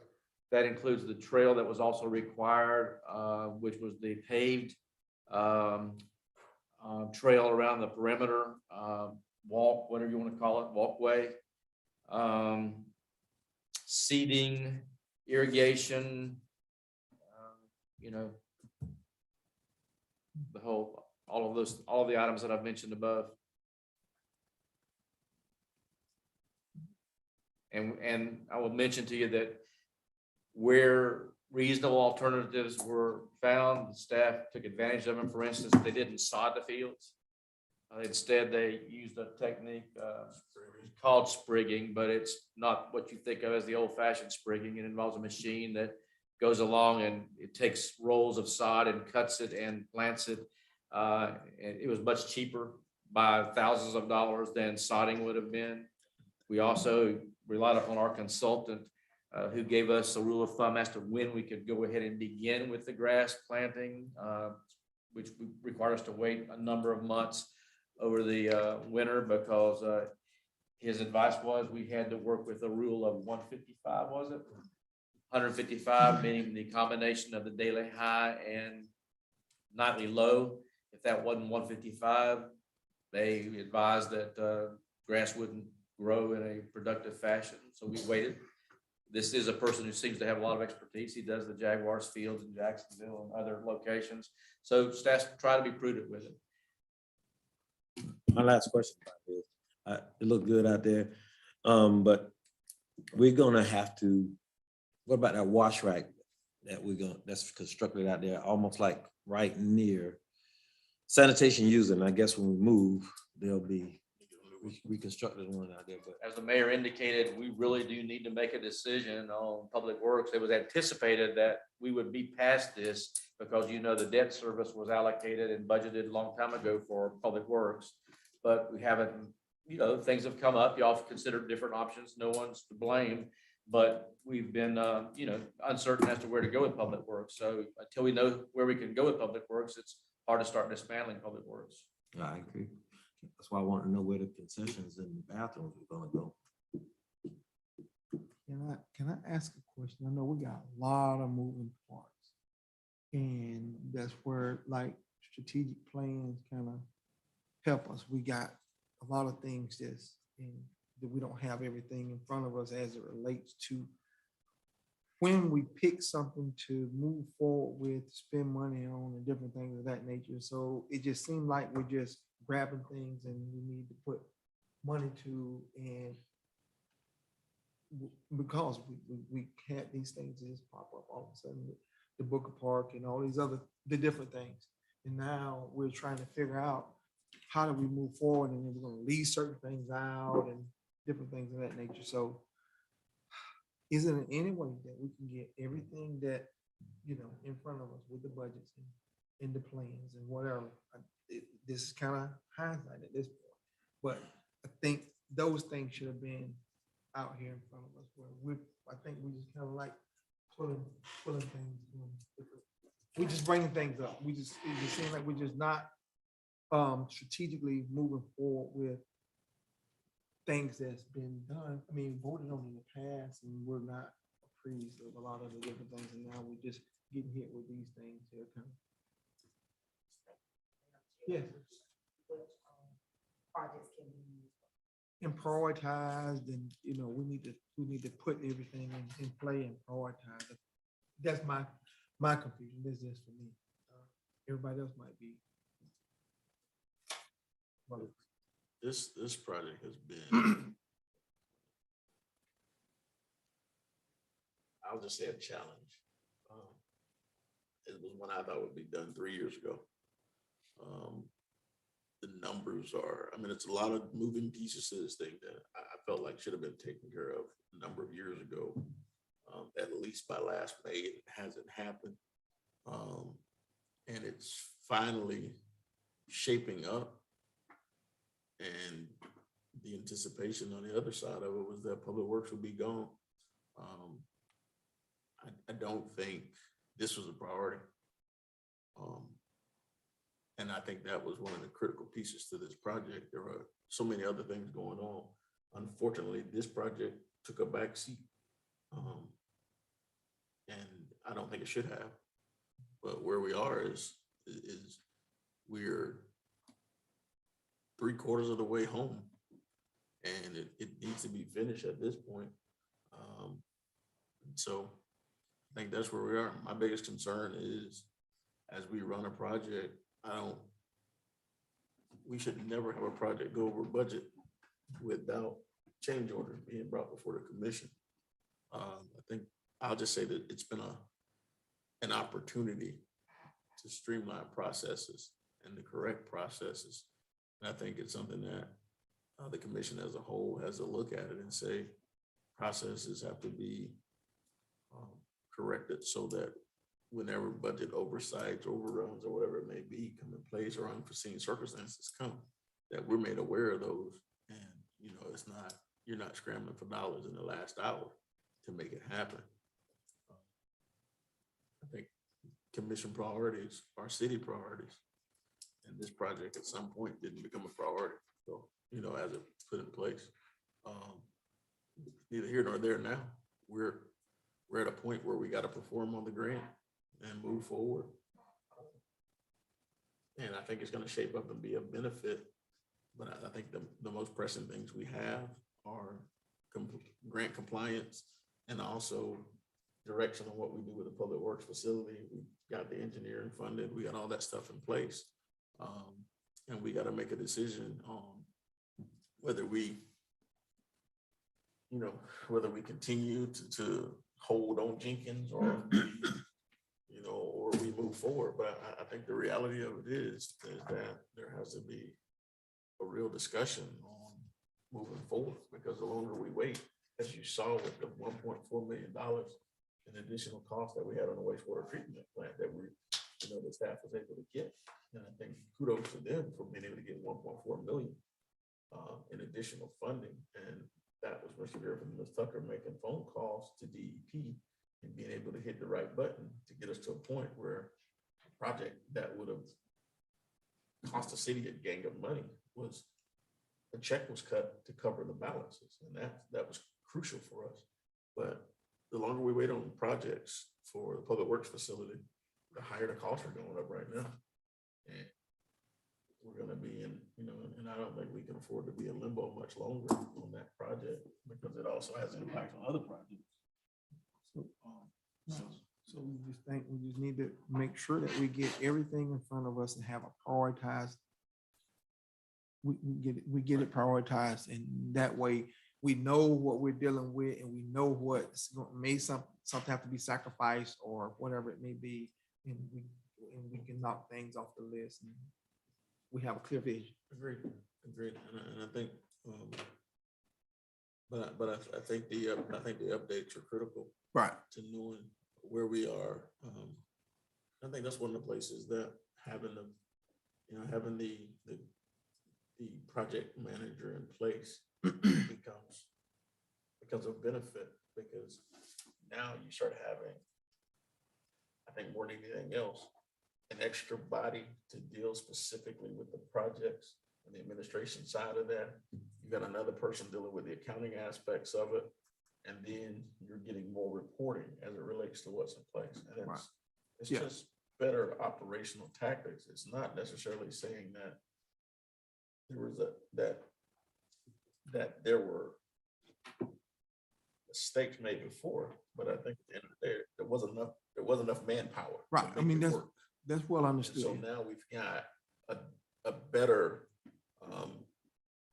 system of delegating duties in place so that you'll have folks who are getting money, you'll have folks who are who are managing the projects, and then you'll have the accounting done differently as opposed to just having two people trying to do the job of four people.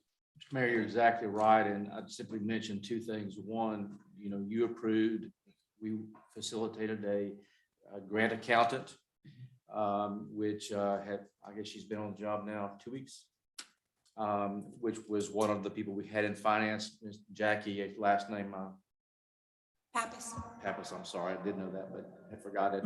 But she is taking on that responsibility as a grant accountant, which is something that allows us to keep a better track of, as you indicated, the funds and their usage. And then Ms. Gano has been a very valuable asset in terms of spreadsheets and tracking of the projects and their location. The work being done by Mr. Griffith and Ms. Tucker, I wanted to highlight the fact that these grants, even our lobbyist indicated, and she initiated the comments about the work being done by our people on the grant side of things. It's very impressive because grant writing is an art, and it isn't simply that you fill out an application and everybody throws it in and every one of those is looked at the same. It's more like a resume with somebody being very artful and very imaginative and very explanatory and somebody else not. And they've been great, but it takes time. And so I think the mayor's exactly right. You've had a manpower shortage, and we've gone a long way to address it in terms of both the accounting side of it and the project management with Ms. Gano and adding the grant accountant position. And hopefully we're doing better now. Well, I think the last piece of it is when you're good at getting the money, the real challenge comes after you get it, is being able to have the people in place to manage it. Because when you win a lot of awards on grants and projects and I think that we've done, and I'll say we've done a great job. Ms. Tucker and Mr. Griffith have done a great job in doing that. The challenge now is we're so thin departmental wise because you started out with one-man departments and you had to build your team as opposed to having a team that needed to be trained on specifics, but you literally had to build the team. And as you're building the team, you're going to have flaws and you're going to have challenges that create opportunities. The good thing for us is, I think our challenges and our flaws have been minimal as it relates to really working these grants out. This has probably been by far one of the biggest challenges, along with the public works facility, just the amount of time. And part of the challenge of the public works facility has been the fact that we haven't pulled the trigger on. That's not a staff issue. That's a commission decision process of trying to seek other opportunities, no different than the wastewater treatment plant, which worked out in our favor. But I think where we are right now is because we've grown in process and we've grown in the assembling of the team. The minor setback has created a great opportunity to make sure that all the pieces to the puzzle are addressed. And that's where we are now. And I think we are in a much greater position, and Mr. Griffith would probably agree with this, from 2 years ago or 4 years ago, we're in a far greater position to be able to manage grants on the field side, because on the paper side, that was the part that's been maximized. But on the field side, where you have people being pulled as the public works director, as the grants administrator, as general services, or doing other things. And on the same side, you started out with Ms. Tucker working the River Center and doing grants. And then you started moving duties and bringing in additional folks. It changes. So now, and that's where we started out with Booker Park, when people have multiple jobs. And so now we're at a point where the processes are streamlined and you got more people in place. And I think that's been a testament to, I think, one, to staff, to management and to the commission, all looking at what our deficits were and meeting those budgetarily to make sure that we cut out some of the flaws of the system. You alluded to something that I don't think we really addressed, and that was the shortfall. I don't think the rest of the commission was advised of that with regard to the shortfall we had on funding. Mr. Griffin, you want to mention that on the one where we just got the additional 1 point?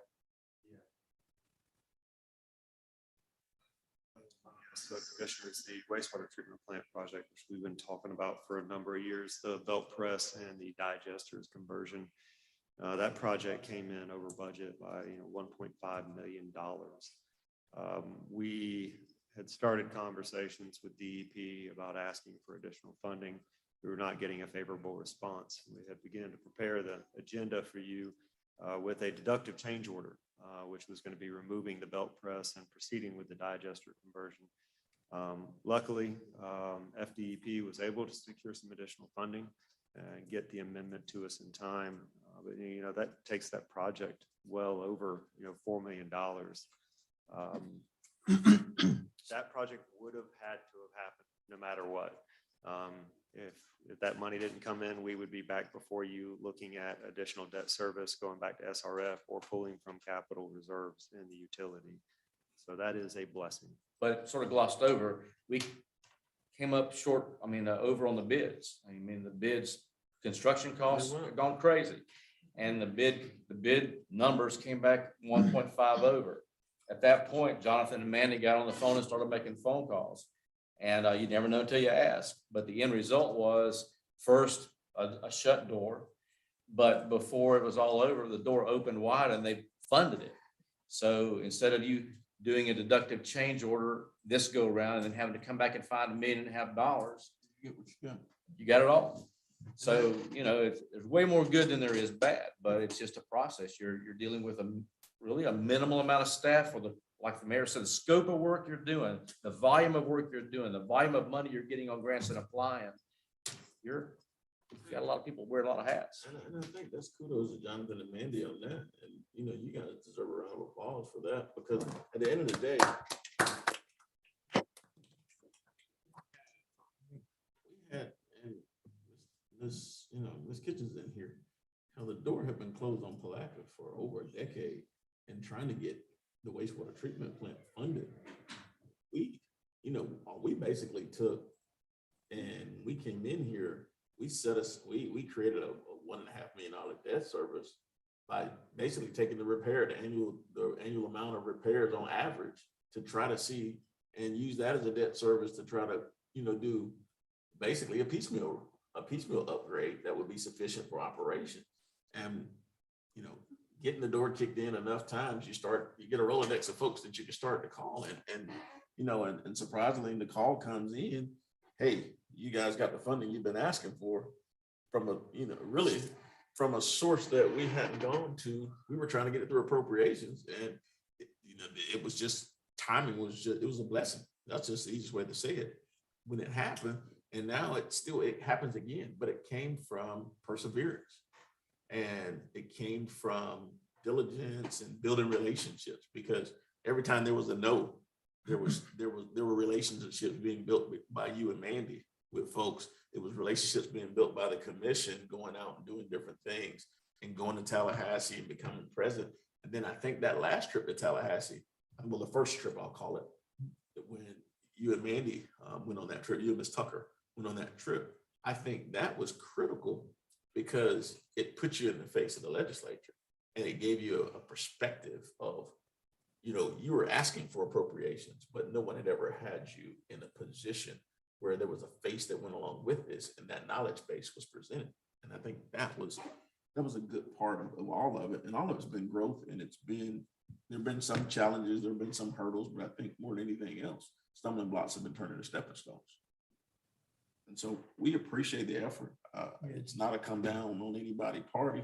I think at the end of the day, this project is just still one that has to be done. It has to be finished along with the public works facility. And those are the challenges that we have. And I think that from an information standpoint, from software that gives us that access and the ability to see these projects as they're turning, the city is growing in that standpoint, because now we'll have technology at hand, which can give which can answer all your accounting questions. It can do all that other stuff. And so no one from the commission or no one for staff is going to be put in a position where you're sitting there blind, because it's going to be at your fingertip. And that's going to be the next piece. Sorry. Yeah. Right. And I think it's going to help everybody. And I think as we continually build the process, we're going to grow. And so this is where we are. This challenge is going to be of great benefit. So go ahead. That's great, man. But to go back to this budget, the 124,464.20, what are we going to do with that?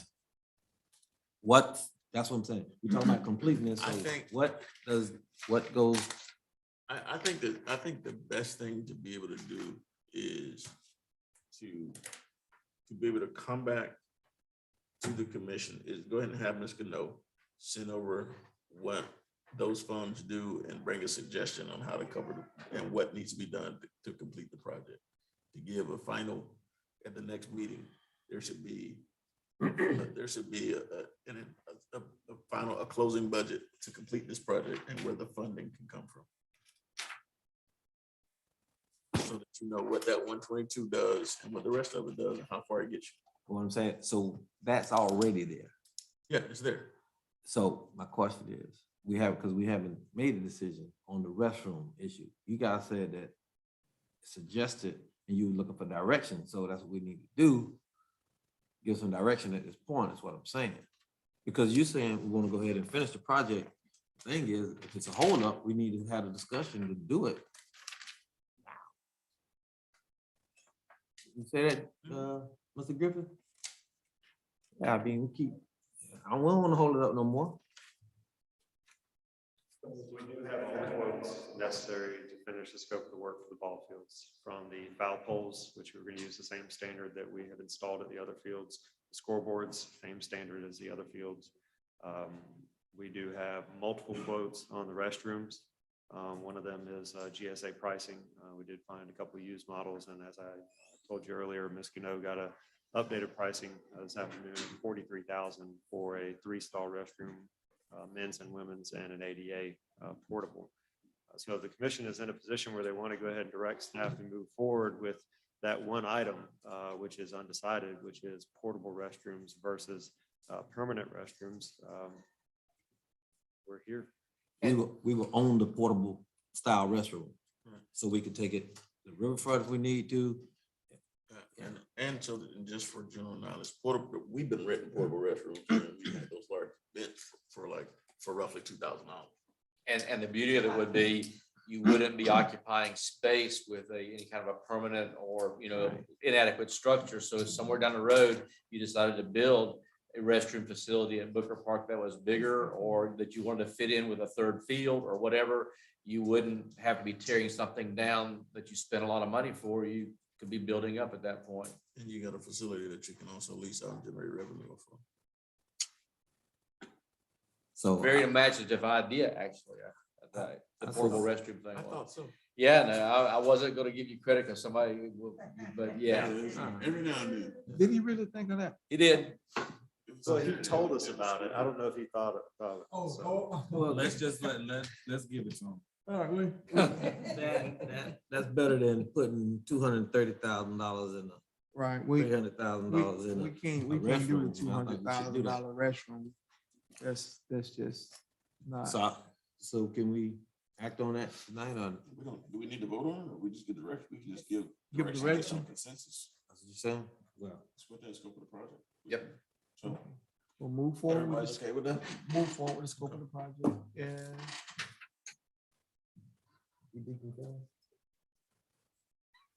All right. Thank you. All right.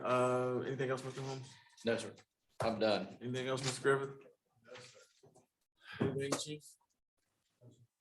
Mr. Cutright?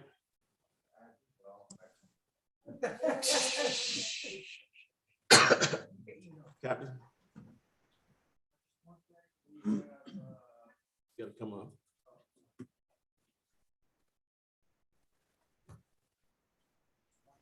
Wanted to make sure that I let the commission know that we are doing Talking Tuesday. It's going to start at the boat ramp on the 24th at 5:30. Boat ramp? Yes, sir. That's where we're going to meet, and then we're going to walk the south side historic district and then up through St. John's Avenue to 11th Boat ramp at what time again? at 5:30 p.m. Okay. And then Commissioner Campbell, so you know, the last commission meeting, I had mentioned the Talking Tuesday email account, and that has been taken care of. So Talking Tuesday is gonna be at the same time as the Policeman's Memorial? No, sir. The police memorial is on the 17th. And then the Talking Tuesday's on the 24th. The following Tuesday. Not next Tuesday, but the week after then is when you're Talking Tuesday. Yes. Then. Okay. Any questions? No, sir. Comments? No, sir. Ms. Shank? Got a chance to get. Ms. Krantz, you got anything?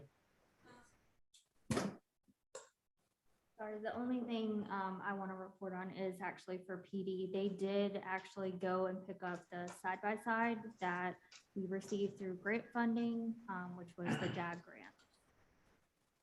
So it has been received and it's going to be outfitted. Ms. Walsh? Ms. Krantz? Yes, sir, I do have a couple of things.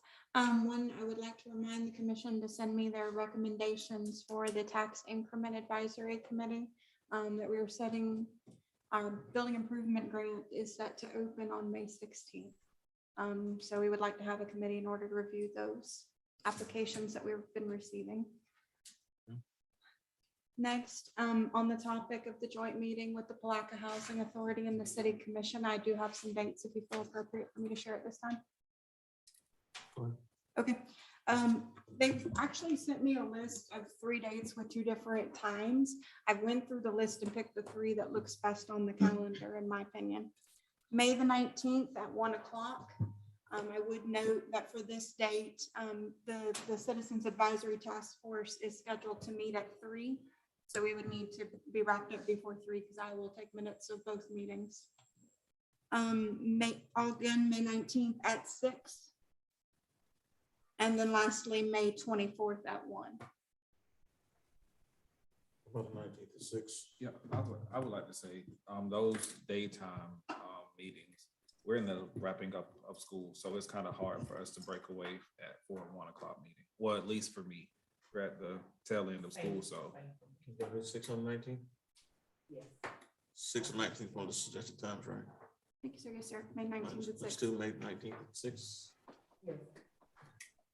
May 19th at 6. And then are we going to propose the commission chambers or the Price Martin as a location?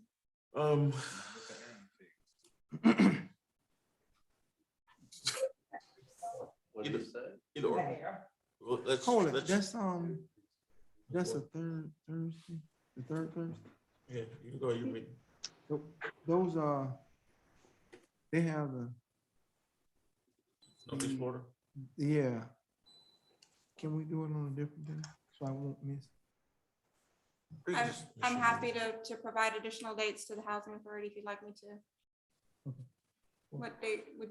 Would you say you had 3 dates though? That May 19th at 1, May 19th at 6, or May 24th at 1? I would recommend that we push it to June, where there's a little bit more flexibility. For the PhD meeting? Yeah. Thought you wanted to do it pretty quickly. I mean, we want to do it, but then again, we're on the tail end. We do have day jobs. We don't get. This is your night job. What about If we doing can it do later May in the evening? 24th at 6, would y'all be able to do it? Give me 2 seconds. I'm just- May I'm 20, just asking if it's available. May 24th at 6 would conflict with the Talking Tuesday. I don't know if some of the commission intends to go. Well, let's check May 24th. No, let's push it out a little bit. We don't have to talk on that Tuesday. So what? Let's push it out a little bit, maybe into first part of June. Wow.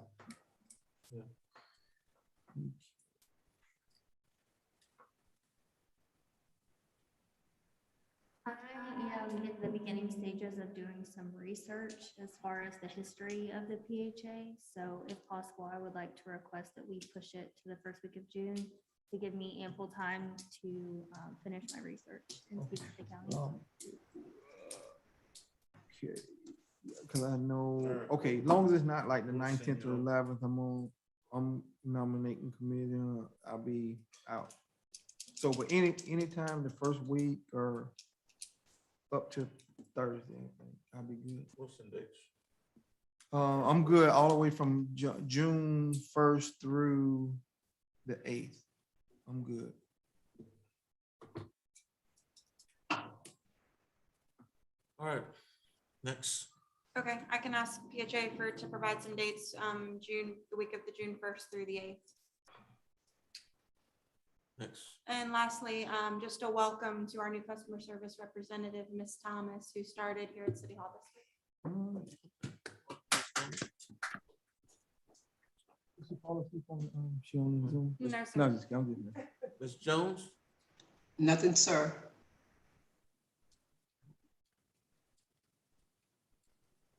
All right, who's Jack Shad?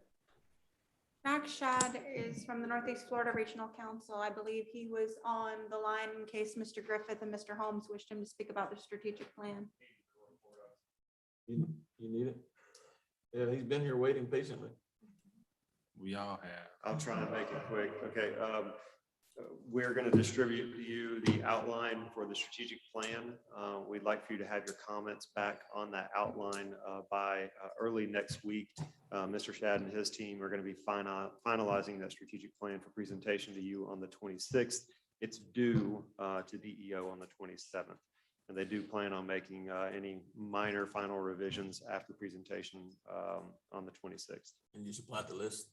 Yes, sir. We'll email it out. All right, anything, Mr. Shad? No, Jonathan just said exactly what I would have said. We appreciate you waiting 4 hours to listen to him say that. Absolutely. All right, so Commissioner Kimball. Good night. Commissioner Jones. Yeah, I have a comment, and it goes along with probably, I thought it was going to be with the meeting with the Housing Authority, so we could discuss some things that's going on in the community. And that is the violence, the recent string of violence that we have going on now. I want to suggest to our commission, city manager, our police department, all departments and citizens that we take a stand against violence in our community. What we haven't had is major coverage, and I know we don't want to put a black eye on our city. However, I think we need to put something out and show solidarity that we are with law enforcement. We are against the violence, and maybe have a statement from mayor, city manager, whoever. Our commission as one of our commissioners. Well, I mean, if we have it from the mayor, and the police chief and maybe city manager, I think that'll be appropriate. I mean, but generally, police chief or mayor or the city manager would probably. Yeah, I wouldn't do, but go ahead. I'm sorry. As long as you're on the same page. Yeah, I feel we need to put it out. We need to put it out.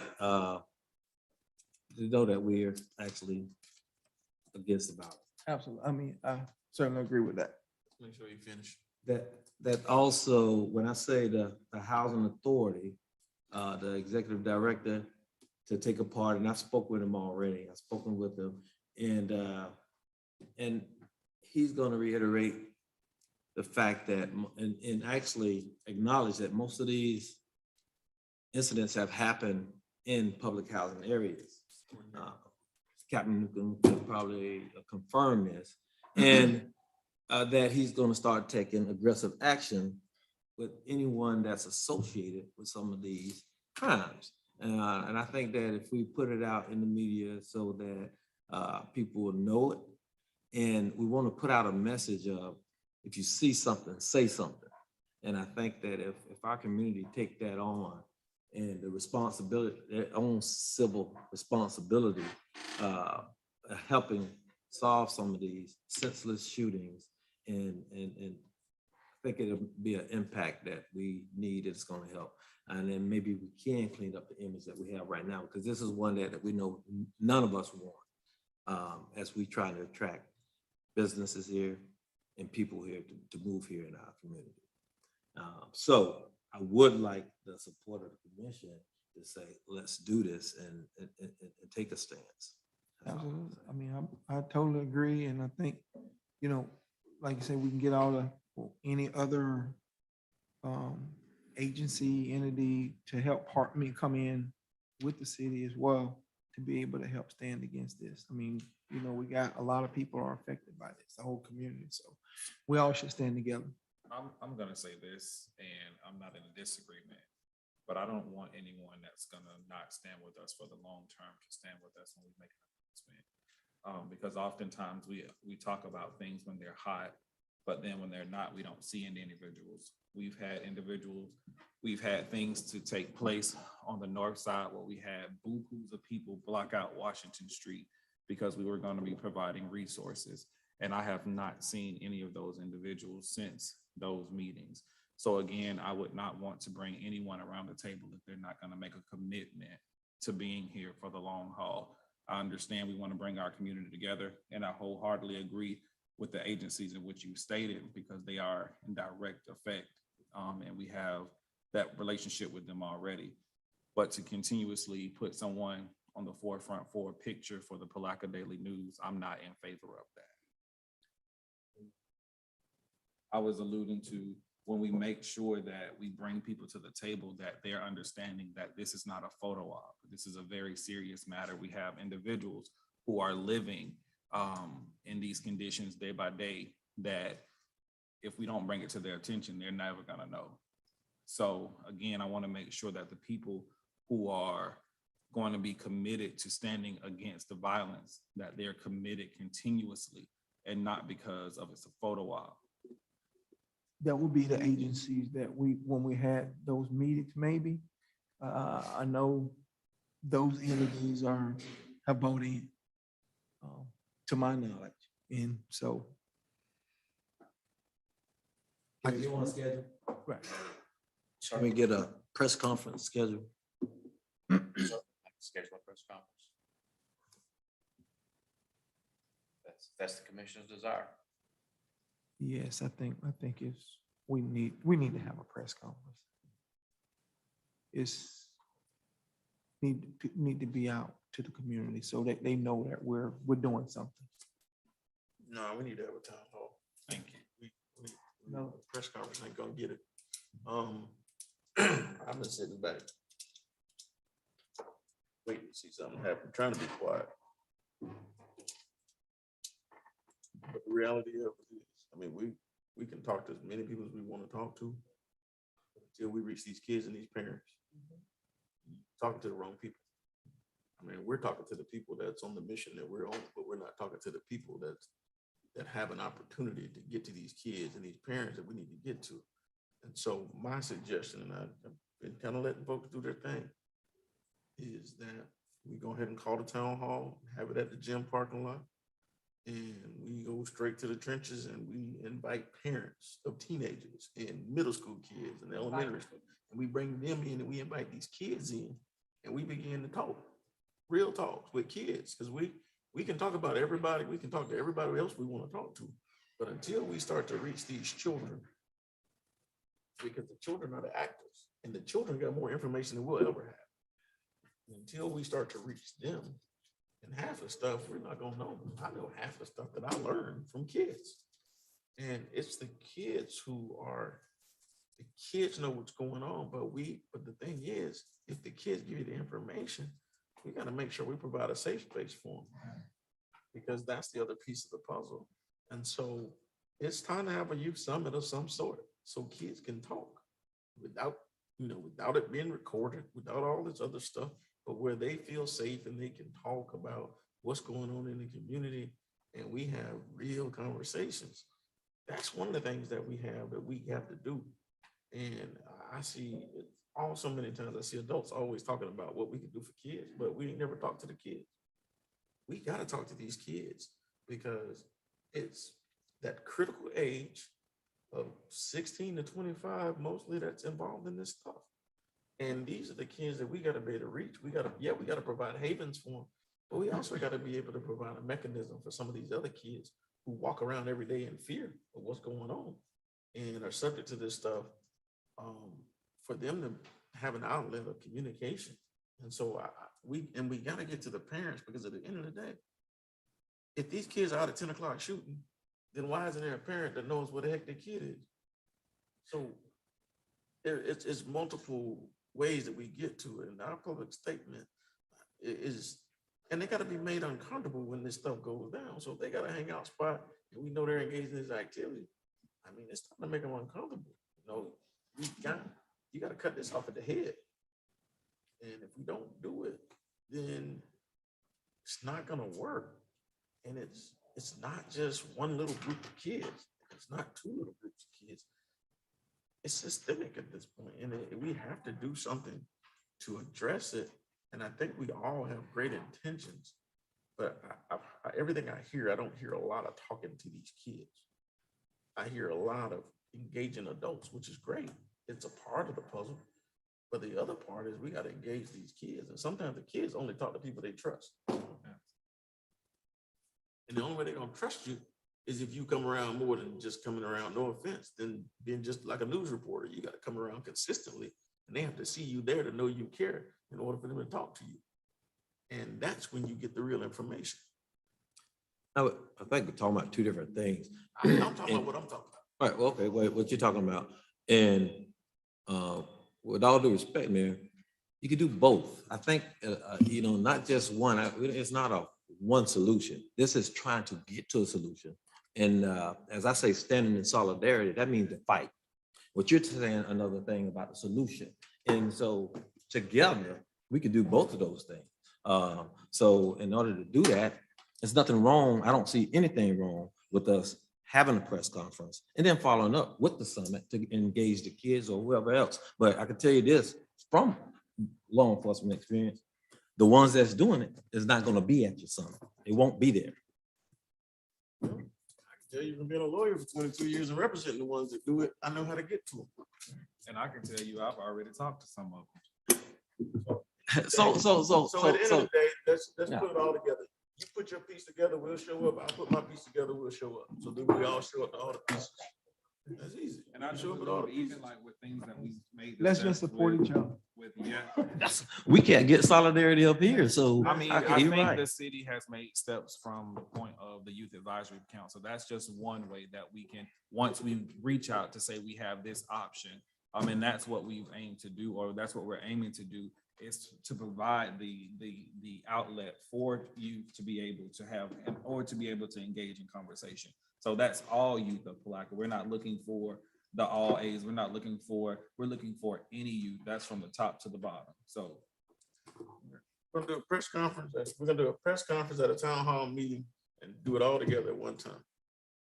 That's a collaborative effort to make it happen. So if you want to organize it with me, I'll work with you and make it happen. That's solidarity. Let's make it happen soon. I'm in support. We start planning tomorrow. So here we go. We'll make it happen. We got to get to the bottom of it. Because, I mean, it's not stopping.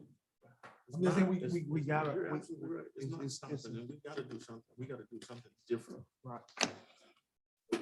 That's getting in the trenches. So that's where we are. Commissioner Board, we got any comments? Really brief. Just happened to be down St. John's Avenue, Central Business District, whatever. It kind of talked to me and shared the issues with the projects that's going on and the road work. They said that they're not communicating the outages in those areas, and they said that initially those plans were supposed to have been done at night, but seems like they're not working at night. They're impacting some of the businesses during the day with the improvements that they're doing right now. And again, they have one of the outside eateries. They said that people were eating there and doing construction it just pretty much ruined the people meal when they were eating outside or whatever. So I guess going forward, if they can provide a schedule for any of those things that's going to be in different areas so that people can make the necessary preparation. But my understanding was that they were supposed to be doing the road work at night only, and somehow that's not being. I think there was one incident where they went across the street when they, during the day when they weren't supposed to. It wasn't planned. It happened. Yeah, one person who, well, I'll leave it at that. Right. Well, I understand. I'm just communicating what was brought to my attention. I'm not, all I want to do is make sure that we communicate, and then whatever projects they're working on, let's make sure that the stakeholders are notified, and so that we can try to avoid these things. So, and I understand that the city is trying to do everything they can do, but we need to make sure that we do things properly. That's not, I think it was 7th Street, I believe it was the 700 block right there. Went across at that location. They weren't supposed to during the daytime. They did it. We didn't know they were gonna do it. They weren't supposed to do it. It happened. Jonathan's already addressed it. It's just one of those things. And then they had, like, they complained about the number of lights out. They say over 30 lights are out, been out since before Christmas or whatever. So those were the things that were related to me. I'm just putting it out here and as a concern that we need to do it. And it's also go along with public safety. No, that's it. Commissioner Jones, I cut you off. You got anything else? All right, Blue Crab's coming up. The events are planned for Blue Crab. Blue Crab's coming up. We continue planning for Blue Crab. We are excited about what's in place. We're looking forward to Blue Crab being huge. Continue with our planning meetings for Blue Crab. Just had a meeting on yesterday. When's the final planning meeting? Next meeting is Monday. Monday. We're having a meeting at Monday morning. So if you want to stick your head in for the planning meeting for Blue Crab, Welcome to 9 o'clock. We won't be voting on anything else on that, so it'll be a good opportunity to come in and see what the plans T-shirts are. are over at Annex. And so we're pushing forward with that. Getting ready to start our budgeting processes, moving forward from there. And we're just moving forward. That's where we are. So if there's nothing else at this time, Commissioner Campbell, I entertain your motion to adjourn. So moved.